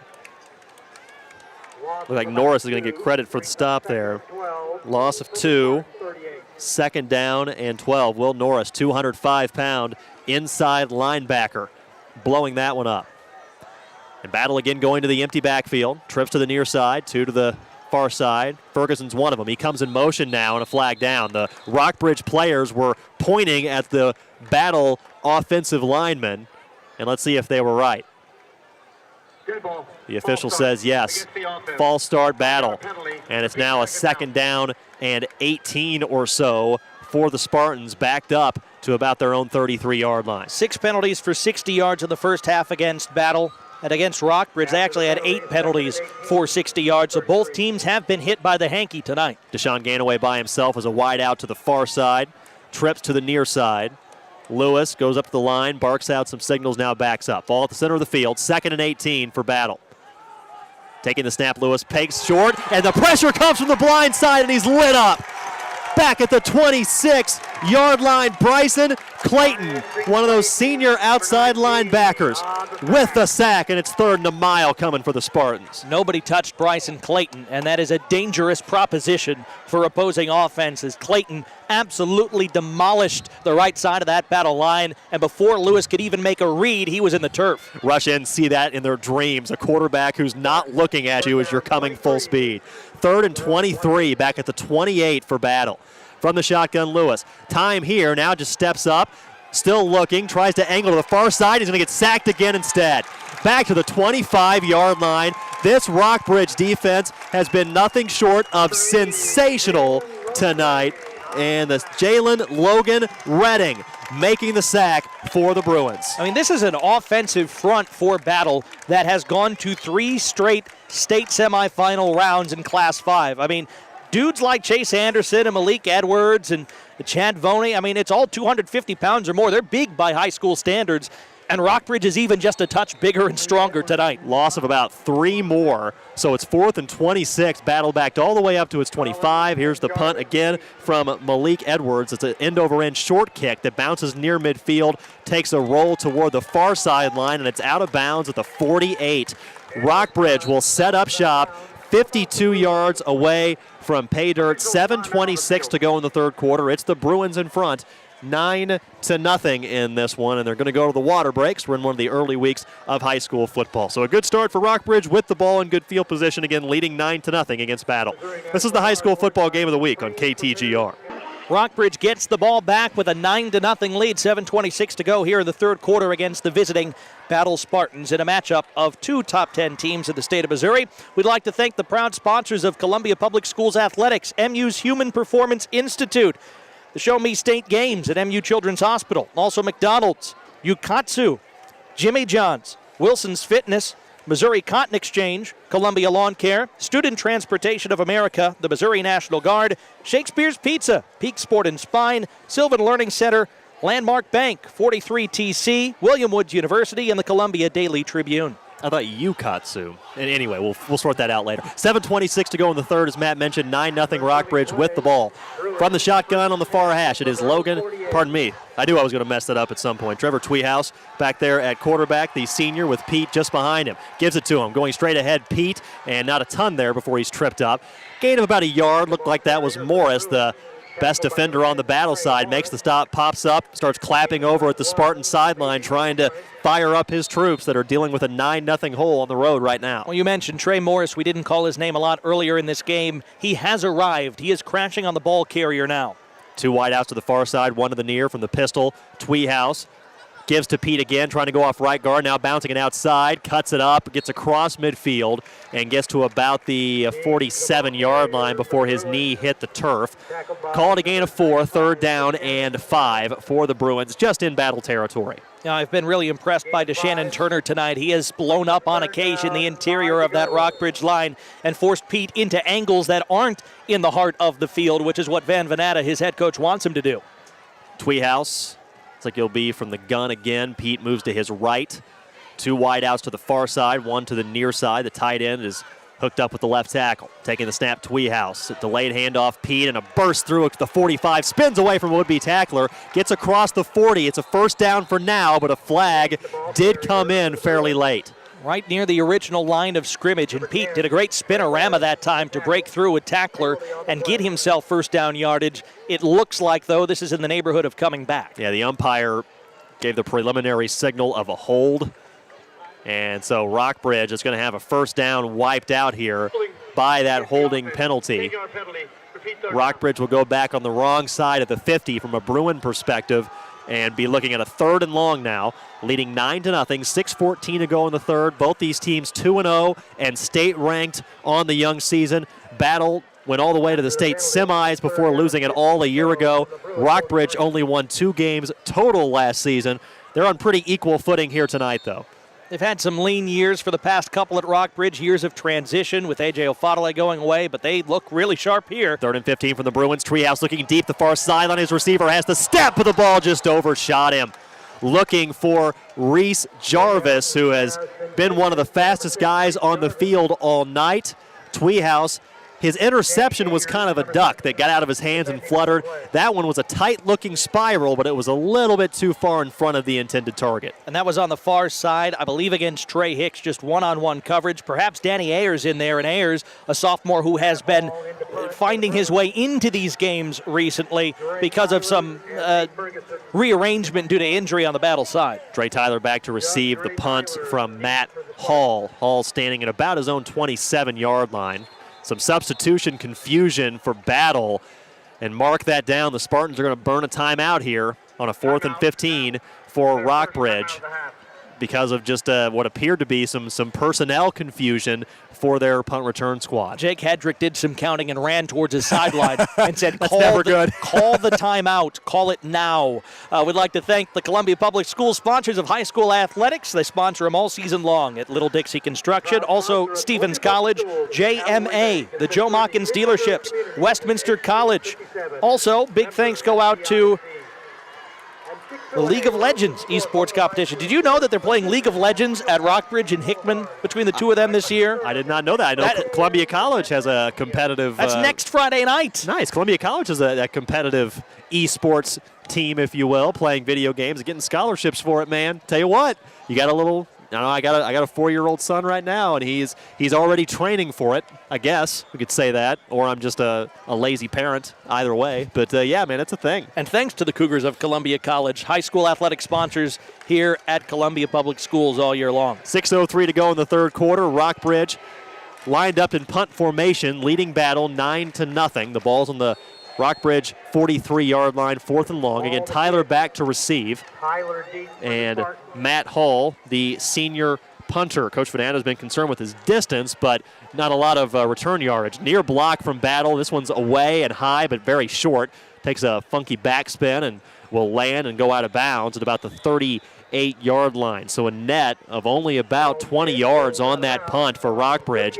And Battle with some of the best field position it's had all night, actually. The Spartans setting up shop at their 38-yard line, again trailing 9-0. Now 5:52 to go in the 3rd. Yeah, Gerald Heiler nearly got his hands on that and made a game-breaking, game-changing play. Again, Heiler out last week with a shoulder injury, good enough to play defense this week, and you see why Coach Conyers wants him out there. All right, let's see what Battle has offensively here. Went 3 and out and went backwards last time. Here it's a handoff to a back we haven't seen a lot tonight, but here he goes down the near sideline and bulls his way toward a 1st down at his own 49. A solid pickup there for the Bruins. Darren Jordan, kind of the 1A to Ferguson's 1 in the Battle run game. and he gets himself 10 yards. This is what he did last week. He just came in, and he's a little bit more thunder to Ferguson's lightning, and he puts his shoulder down and gets himself 9 or 10 yards with regularity. Despite being the Thunder Party, he's averaging 10 yards a carry coming in and had a couple touchdowns. So 1st and 10 from the 49, and I don't blame him for leaving Jordan out there. Will he get it again? He will, trying to go off right tackle. Scoots away from one would-be tackler and brought down at about the Rockbridge 47, 48-yard line. So a gain of about 4, we'll call it 3 on the play for Jordan. Hammers among those in on the stop for the Bruins as Battle trying to shuffle in and out some offensive linemen. Looks like Malik Edwards, the only returning offensive lineman starter from a year ago, hobbles off with hopefully is just a cramp. It looks like he's kind of hobbling, hopefully just for that reason. Well, yeah, he's going down. It looks like they're going to stretch out his leg for a cramp in the calf, and boy, they need Edwards on both sides of the ball, Brad.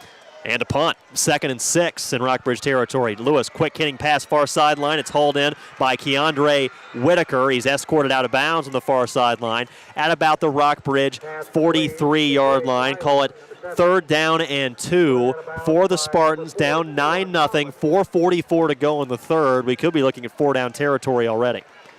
Yeah, I wouldn't be surprised if Battle decided if it was 4th down and 2 to go for it. So let's see if they try to take a shot down the heart of the field here. From the pistol, Lewis with Jordan behind him. 2 wide outs to the near side. Lewis will give to his back. Jordan stiff arms a man in the backfield, trying to cut up, and he does. Great 2nd and 3rd efforts from Jordan. Still falling forward across the 40 to the 39-yard line. And maybe it's Darren Jordan who's just what Battle needed to try and find some sort of spark offensively. He had nothing strung out left, got inside the left hash, and then put the shoulder down, tried to go backwards a pace again, and waited patiently for just a sliver, and fell forward for the extra 2 yards. A great hard run. Those are 4 pretty darn tough yards from Darren Jordan, 185-pound sophomore. He's back behind. Lewis was in the pistol again to run the option here. Lewis will keep it. Good decision. Cuts it up near the center of the field. Gets across the 35 before he's tripped up. A gain of 5 and 6 maybe, and Battle's got something going here.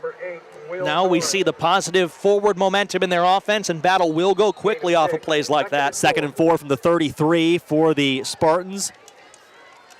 In Bruin territory, again down 9-0. The ball's about in the center of the field. No huddles for Battle again, looking to the sideline for the play. Lewis to the gun with Jordan to his left.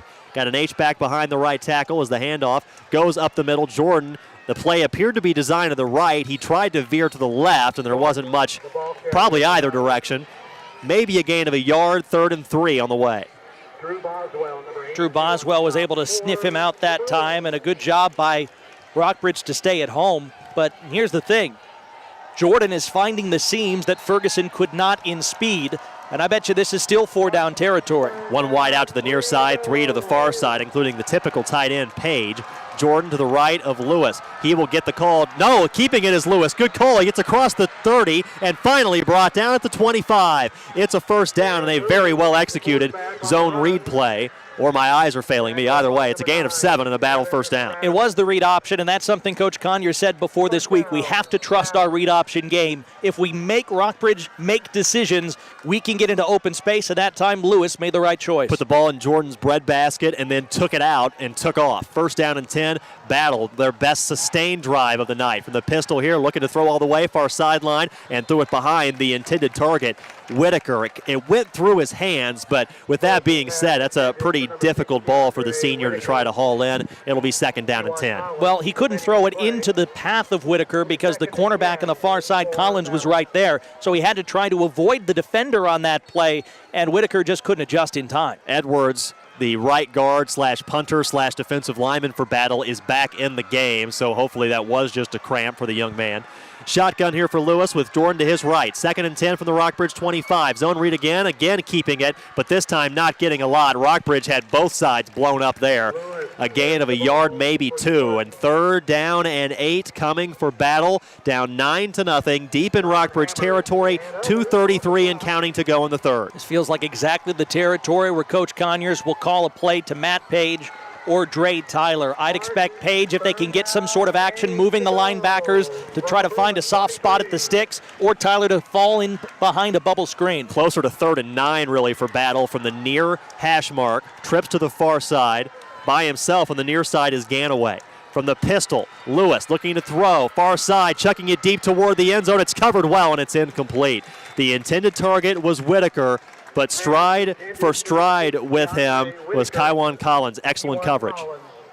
Keywan coverage, pardon me. Really good coverage that time. I thought maybe Matt Page, if he had a little post, a skinny post route over the center, might have been available, but Lewis deciding to try to throw to the near side pylon on the far side, and it just didn't work, and the Spartans are going to go for it in this territory. 11th play of this drive, but Battle is looking at a 4th down and 8 from the Rockbridge 23-yard line. 2:04 to go in the third quarter of this battle of unbeaten Columbia teams. From the pistol, Lewis takes the snap and hands it off straight ahead, and it's going to be for a loss. Rockbridge has done it again on defense, forcing a turnover on downs. Looked like Jack Roush was the guy who blew that one up. It's a loss on the play of 3.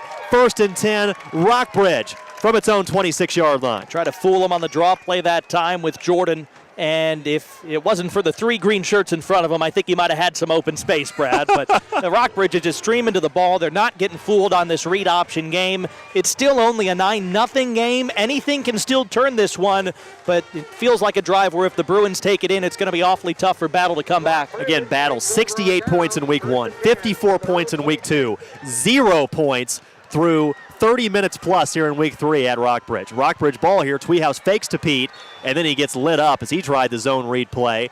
And Battle said, read this. Nothing going there. Looked like it was Peyton Roberts who made the play deep behind the line of scrimmage. Good D from the Spartans.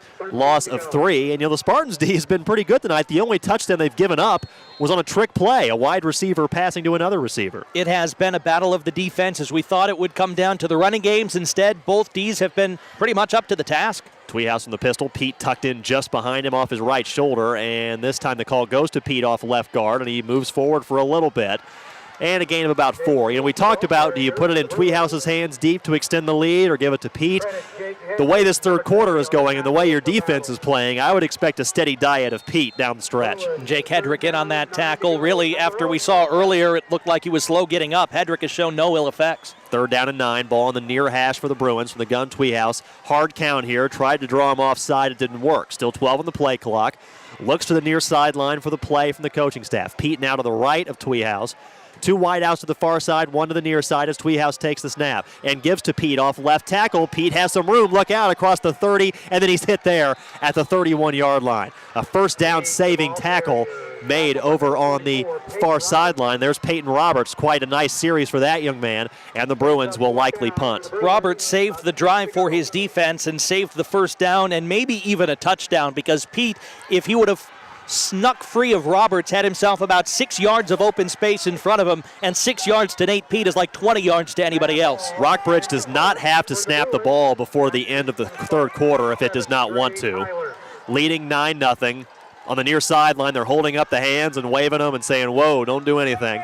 As we go under 5 seconds to go in this third quarter, it's 4th and 5 for Rockbridge from its own 31, and the Bruins will run down the third quarter. No points in that third frame, and the Rockbridge fans here on the near sideline are happy about that. It's a packed crowd here on a perfect night for football on this first night of September. And the 8th-ranked team in Class 6, Rockbridge, leading the 4th-ranked team in Class 5 battle 9-0. Thank you for listening here on KTGR. I'm Brad Trinago. Matt Michaels has the call of the fourth quarter next. Again, this is the high school football game of the week on 100.5 KTGR.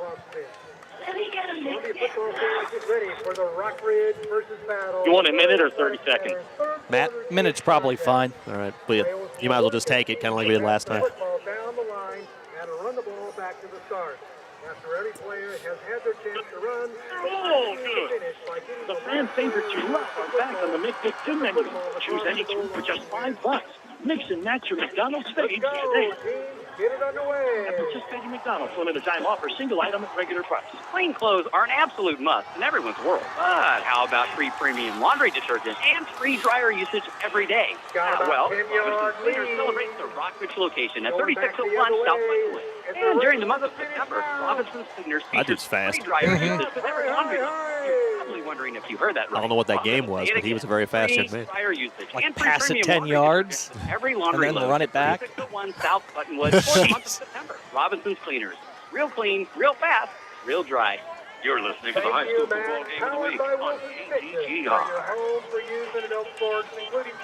The fourth quarter begins. Rockbridge with a 9-0 lead, punting from our right to our left in their green uniform tops. Matt Michaels with Brad Tronago alongside. Thanks to Nick Ruffy for producing in our Columbia studios. It is a short pooch kick. Oh, it might have been blocked as Will Norris had that punt going. Then it hits a Rockbridge back man inside Bruin territory at their own 39, maybe 38 is where it should be stopped.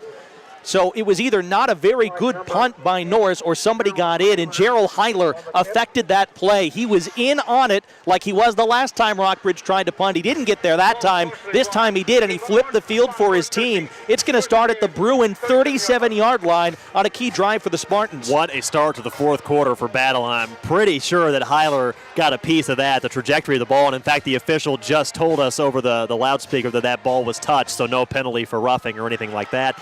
Big-time play from Heiler, and Battle sitting as pretty as it has all night. It's Darren Jordan in the backfield behind Jaron Lewis, the quarterback. Twins to the far side, one to the near, and the H-back Page to the left of the formation. 1st and 10 from the Bruin 37. Lewis takes the snap, looking to pass left. Now flush from the pocket. Eludes the grasp of the defender. Now runs back towards him, and he's sacked. Oh, and he's suplexed down near midfield. In on the play was Jalen Logan Redding to finish him off, and Parker Wright made first contact, and it's a huge loss on first down. It's now 2nd and 21 after the loss of 11. It's just been an inspired performance from Battle defensively. I'd say especially the front seven, but the secondary, they've been stride for the most part with these Battle wide receivers as well, and now it's a 2nd and 21 already. All the way back to the Rockbridge 48. One to the far side, Twins to the near for the Spartans as they hand off to Roberts, and he's free. Jordan on the far sideline, 45-30. Now inside the 25, ball comes loose late, and Battle falls on it inside the 25 to the 22-yard line. We'll see if Jordan was out of bounds. Either way, a first down on an enormous carry. Alex Smith was able to pop on it on the far side. It's a gain of 25 or so on 2nd down and 21. Where have they been hiding Darren Jordan? We kind of expected them to be almost in equal footing. They had equal carries on the year coming in. We saw a whole lot of Ferguson early, but Jordan late has been the guy who has found something for this Battle offense. He found some wiggle there. 3 to the near side, Twins to the far, no back in the backfield with Lewis, and a shotgun look. 1st and 10 for the 23. Now they move a man across the formation, Ferguson, but flags fly as he went from far side to near on the sweep, and looks like procedure against the visitors. And it is. Second 5-yard penalty against Battle in this half of play. It'll be 1st and 15. It's the thing we saw early on in this game, really both ways, a lot of penalties committed, and Battle, after that huge play to get 20-plus yards, end up with the boo-boo there. For Rockbridge, Don Hammers has been really good on the interior of the line, kind of hobbling off. It's like Bryce Nichols, 305-pound junior, will take his place. And not a bad substitution, huh? Nichols and a big movable object, or if you can get 2 guys on him, maybe a movable object. 1st and 15 for the Rockbridge 28. Again, 3 to the near side, Twins to the far with Ferguson the slot back far side. They fake the handoff to him. No, they give it. Running near side sweep, 30. Now he's hog-tied from behind as he gets back to the original line of scrimmage. And there's Jack Roush finding his way, stunting off the line to keep it at no gain. 2nd and 15 upcoming. Great job there by Roush to sprint to that edge. And it hasn't just been one guy or 2 guys. It's been a collective effort. And that includes Hammers, by the way, he's on his feet, some sort of leg issue, maybe a cramp again. We'll keep an eye on the interior lineman for the Bruins, who's been really sharp tonight. Again, the 3-4 defensive look for Rockbridge, but 7 men are pretty much in the box here. All of them close to the line of scrimmage on 2nd and 15 for the Bruin 28. Back to pass Lewis on the shotgun snap, looking left, flings over the defense, has 2 men over there, and it's broken up by the intended receiver. That was nearly intercepted by Kywan Collins, and instead, the intended man, who looked like Whitaker, had to get his hands in the play to break up a pick. When the ball's been in the air, it seems like Collins has been around. He's been really active out there, and I don't know if that's because they're testing him or just because he has a nose for it, but really nice job closing in there, and like you said, nearly had that interception. And Battle, yes, deep in Rockbridge territory here, but facing a 3rd down and long. Their last drive ended deep in Rockbridge territory on downs. And Lewis that time threw a lollipop at his own coverage and nearly had to pay for it. 3rd and 15 for the Bruin 28. With a back behind him, they hand off to Ferguson. Wiggles off the left, lost the football. It's loose, still behind the play, and Lewis falls on it and gets pounded on back at the 35-yard line. loss of 7 there, so it's going to be 4th and about 22. But I think if you're Battle, you're at the Rockbridge 35, you're down 9-0. The clock's ticking with 9:17 left. If you're Coach Conyers, you got to at least think really hard about going for it. It's 4th down and 21, and a timeout is called by Battle. They have a big decision to make. Trailing Rockbridge 9-0 with 9:15 to go in this game. We'll bring you back in 30 seconds, tell you what they chose. This is the high school football game of the week on KTGR. A slobber-knocking football game at Rockbridge High School tonight as the host Bruins lead the visiting Battle Spartans in this Columbia Public Schools rivalry 9-0. The big play in this game, a trick play, a 58-yard pass from wide receiver Reese Jarvis to fellow wide receiver Zach Broyles. That is the big difference in this one, making it a 2-possession game. Battle will go for it on 4th and 21 from the Rockbridge 34 with 9:15 to go. Ace back in the backfield is Jordan, but back to pass is Lewis. Jaron, all kinds of time, throws over the heart of the field, has a man back there, Tyler, and that ball is incomplete.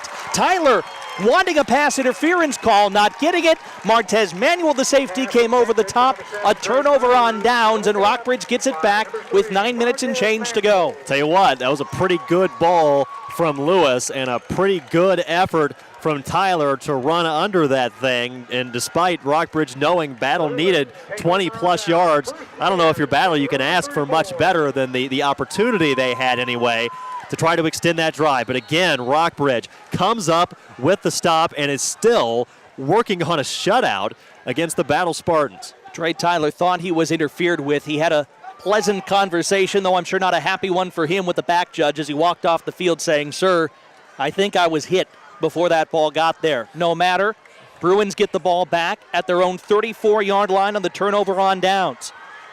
From under center, it's a handoff to Pete. Bryce through the line across the 35 to the 40-yard line and gets about 8 yards up to the 42. And that looked like almost just a straight-up I formation dive play. I barely even knew what I was looking at after all this shotgun stuff has taken over high school and college and even pro football, I guess, with the shotgun snaps. But, boy, Pete can hit that hole in a hurry. Yeah, Pete is there in the backfield with a couple of blockers in front of him. One of them, Mark Harris, who generally plays as a backup linebacker. Under center is Tweehouse, hand to Pete again, running off left guard across the line of scrimmage, and maybe gets himself a yard in the process as a whole host of white shirts bring him down. The bottom of the pile was DeShannon Turner once again, who's having a fine game. They say no gain for Pete. It's 3rd down and 2. Yeah, Harris kind of lined up offset eye behind left guard and tried to escort him through there, but you mentioned, I think it was Turner kind of snuck in behind him and made the stop. Check in for Don Hammers here on offense as Hammers will come back in to play guard. 3rd down and 2 from the Rockbridge 42, leading 9-0 with 8 minutes to play. Under center, it's Tweehouse. He hands it off again to Pete, running left side, trying to push forward, scrambling for a first down, and he has it. Needed 2, got 3, up to the 45, and the Bruins move the chains.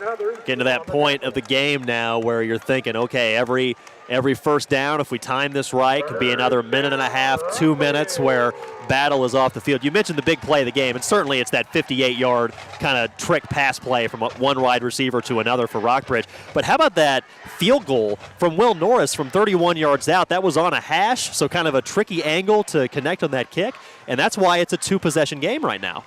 Aces to either side of the wide receivers. 2 in the backfield, and it's a toss right to Pete. Pete now brought back in the backfield, and Kenny sniffed him out, hits him behind the 40, and then Pete just gets what he can. Nearly back to the line of scrimmage, he will lose 1. As he was strung out, Pete had Adrian Kenny in his face, and Trey Morris helped break it up from the start. Adrian Kenny is just a missile from that safety spot, and you said it. He was the one that really slowed Pete up, and then Morris and company able to finish him off. But, boy, Kenny is a really exciting player. It's the easiest guy to call a game about because you can see the hair before you see the man. 2nd down and 11, ball at the Bruin 44. They need the 45 of Battle for a first down, but the clock is churning with a 9-0 Bruin lead on Battle. 6:53 to play here at Rockbridge High. In the pistol set, it's a handoff to Pete. He lost the ball, fumbled it, now brings it back up. Battle is trying to chase him back behind the 40, and he gets back to the 40-yard line. Maybe that was almost disaster as Pete on the exchange looked up for a second from Tweehouse and dropped the ball. It's a loss of 5, 3rd down and 16 to come. It's one of the potential negatives with those types of zone read handoffs, Matt, is that if there's a miscommunication about who's supposed to eventually keep the ball or if there's a different type of read there, you always put the ball in the running back's chest and then a decision's made. And if one thinks you're pulling it back and one doesn't, then you can have situations like that. You said a Rockbridge fortunate there, that wasn't worse. 2 in the backfield to either side of Tweehouse, perhaps for protection on 3rd and 16. Instead, they hand it off to Pete. Pete running up the heart of the line, gets back to the original line of scrimmage when we started this 10-yard drive, but he doesn't get much more than that. A gain of 5 back up to the 44-yard line, and Rockbridge is forced to punt. So the Battle defense once again, Brad, finds a way through. Battle defense has been great all night. You've only given up 9 points on the road against a state-ranked team in Class 6. But I think if you're Coach Venata, in my opinion, I think that was the right call. Just run it straight ahead, run off 30 more seconds. If Battle can score twice on you in less than 6 minutes when they haven't scored at all so far, then you tip your cap to them.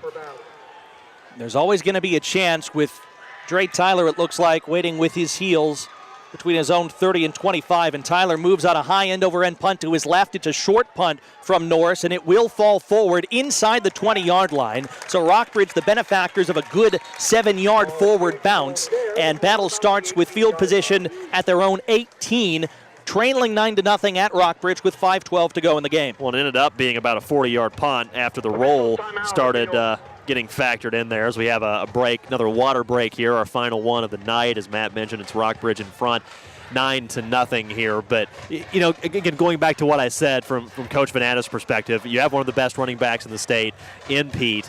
If he breaks one, obviously you take it. If he doesn't, you milk some time. And on that last drive for Rockbridge, no first down there, but it was 9:05 to go when they started. It was 5:12 when they ended. You ran off 4 minutes. You're still up 2 possessions.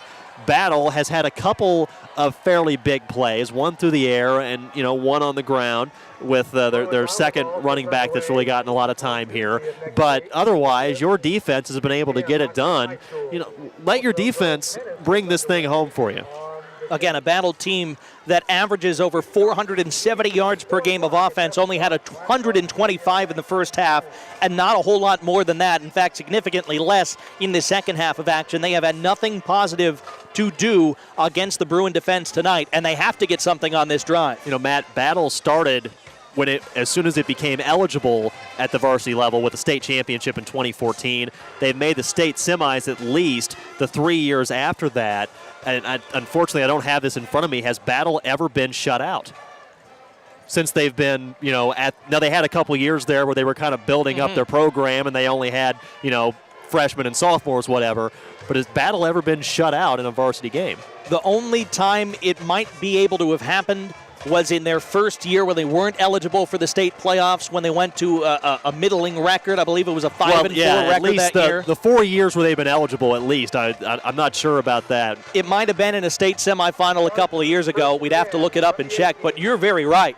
It's a 1st down and 10 for Battle at their own 18. Throwing over the heart of the field is Lewis. Behind the defense, he had a man, and it was broken up at the last second by Martez Manuel. Intended over the far side for Deshaun Ganaway up the far hash, and had Manuel not put his hands on that, Ganaway would have had a quick 6. I believe that might have been Keewan Collins, actually, again, who was out there also in coverage and got a paw on that. And again, a Battle receiver kind of slipping behind a Rockbridge secondary guy a little bit, but it would have been a really difficult pass to make. Jaron Lewis has missed on his last 5 passes, and he's going to hand off to the near side. Bouncing out is Jordan, but still trying to struggle to get to the line of scrimmage, and he was forced back and then brought down by a host of green shirts as the Bruins force Jordan into a loss of 4.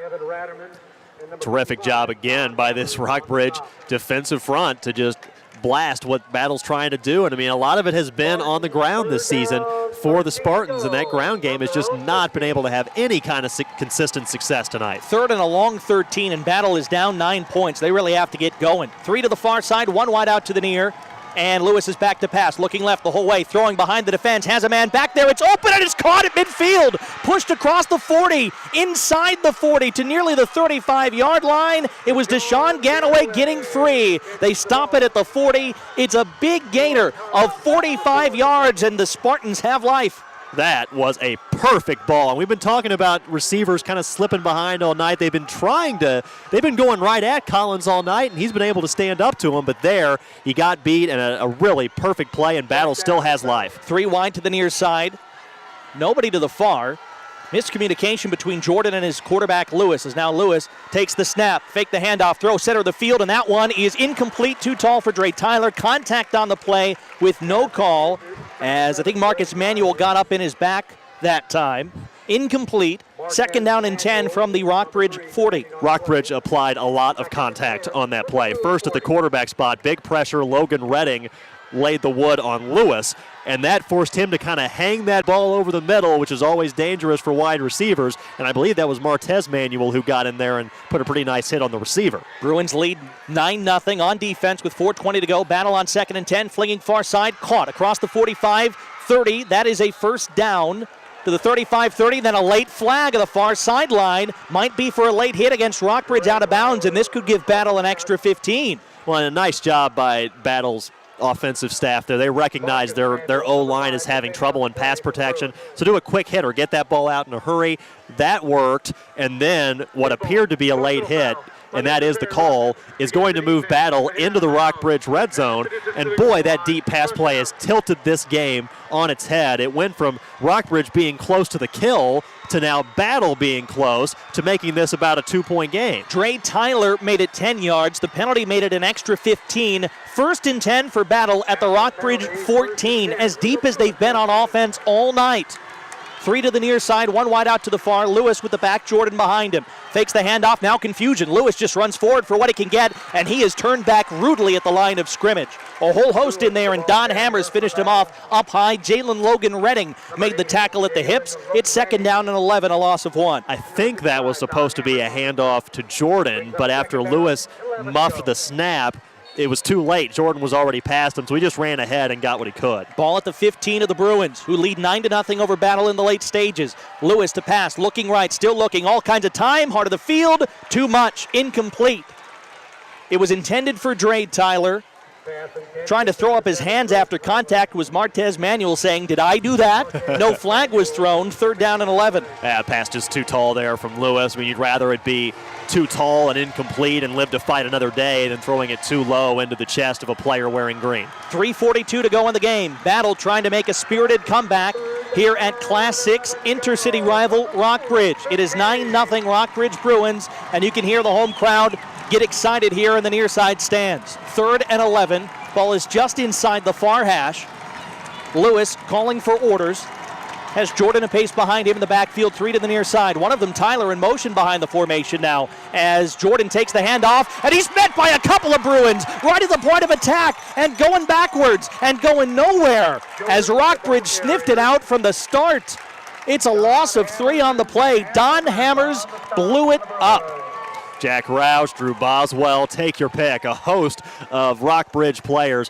That zone replay was, they just tackled them both. Like at the mesh point, they just grabbed both of them and put them in a big bear hug. It is not often Battle has been pushed around on the offensive line in the time that Justin Conyers has been here at Battle High. But I got to tell you, tonight, they've been pushed around by the Bruins. 4 new starters on that offensive line for Battle this season. 4th and 15, this could be the game. Ball on the Bruin 19. They need the 5-yard line of the Bruins for a first down. Lewis back to pass. Jaron all kinds of time. Fade route, back corner of the end zone, and it is caught!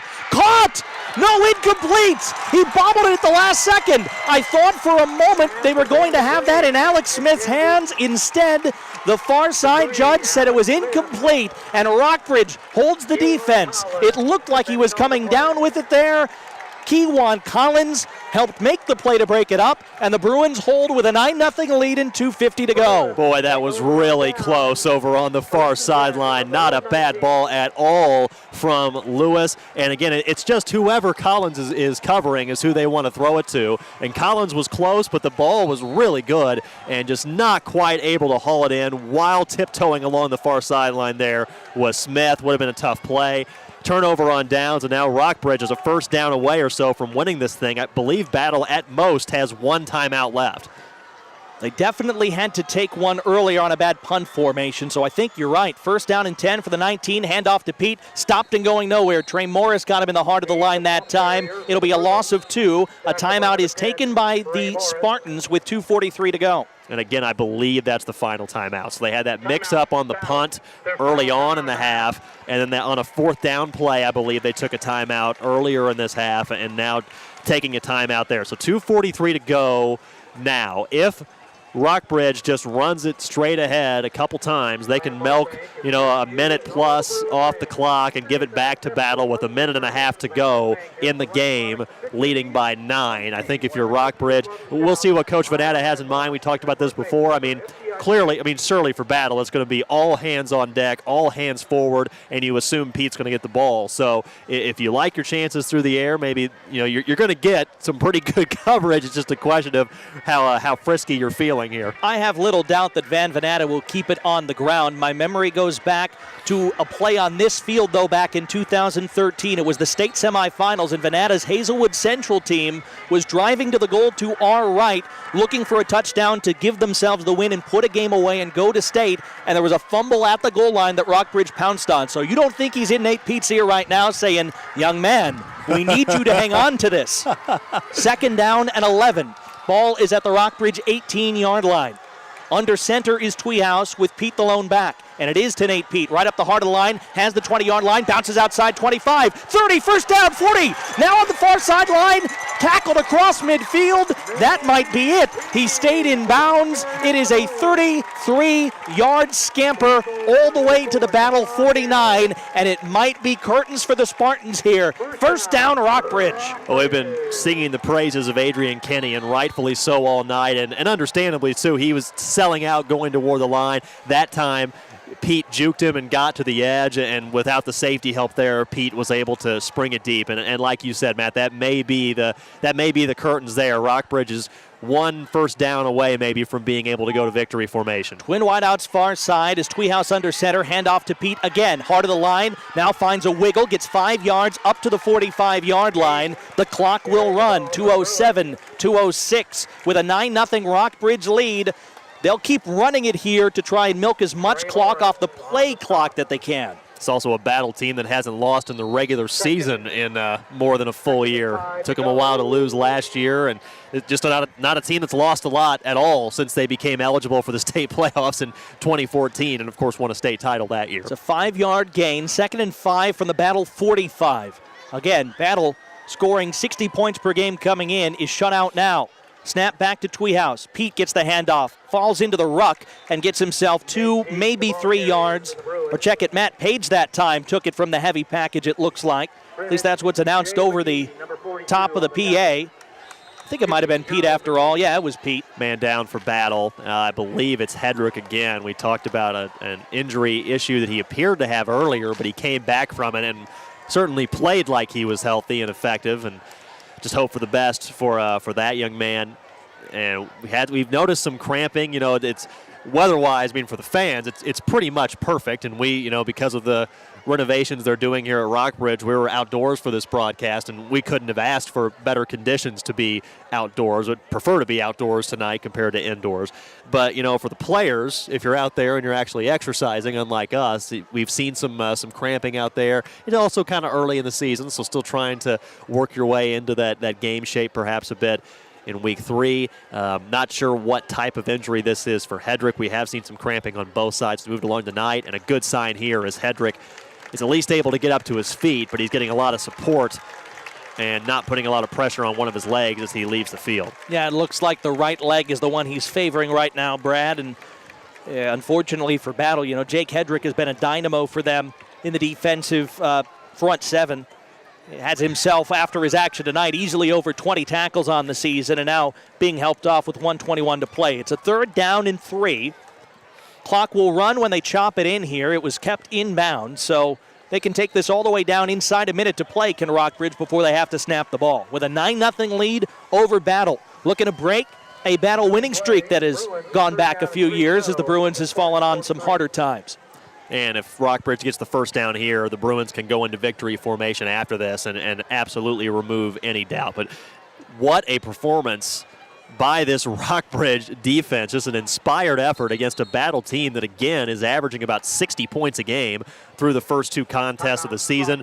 And it looks like going to get shut out here tonight. The Bruins take it all the way down as far as they can and take a timeout with 56 seconds to go in a 9-0 lead. We thank our fine sponsors, of high school athletics all season long on the Zimmer Sports Network. About Paws, Advanced Foundation Repair, Betts Jewelers, Billiards on Broadway, Brian Ware Plumbing, Como Smoke and Fire, The Courtyard by Marriott, Lee's Tire Company, McDonald's, Papa Murphy's, Robinson's Cleaners, Tiger Express Wash, True Sun Exteriors, Willett and Patton DDS, and Zoo Nation Magazine. Well, you have to say, if the Rockbridge Bruins were doubted, and if somebody would say, okay, that's a fluke, you beat Rockhurst, a fine perennial team in week 1, but so be it. You had to use a second half sort of surge to get past a cement 45-24 last week. Now you won a game that was dirty from the beginning, 9-0 perhaps against the Battle Spartans, a fine team in their own right, and it will announce that the Rockbridge Bruins are for real in Class 6 if they hang on here.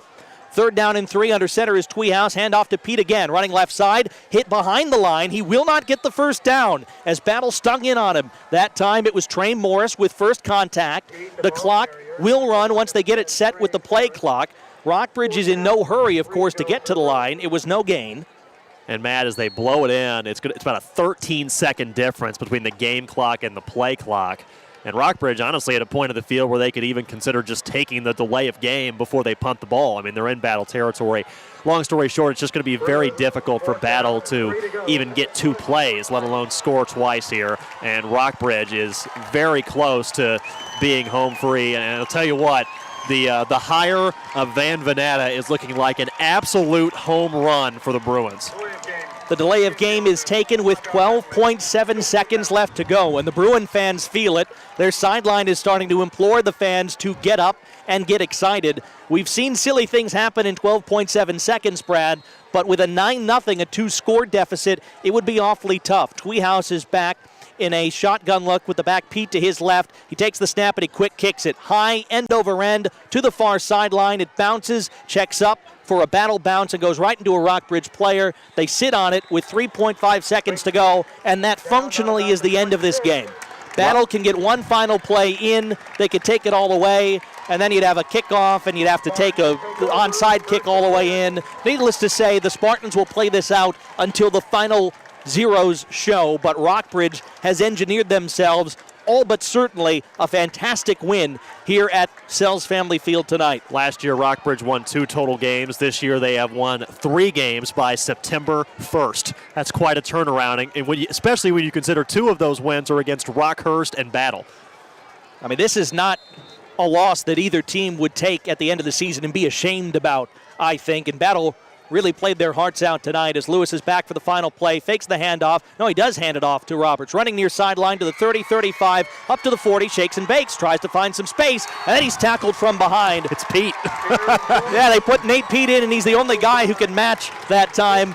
Roberts at the very end of it, and the ball game is over. And check that Darren Jordan on the final carry of about 16 yards. The Rockbridge Bruins shut out the high-flying Battle Spartans tonight by a 9-0 decision.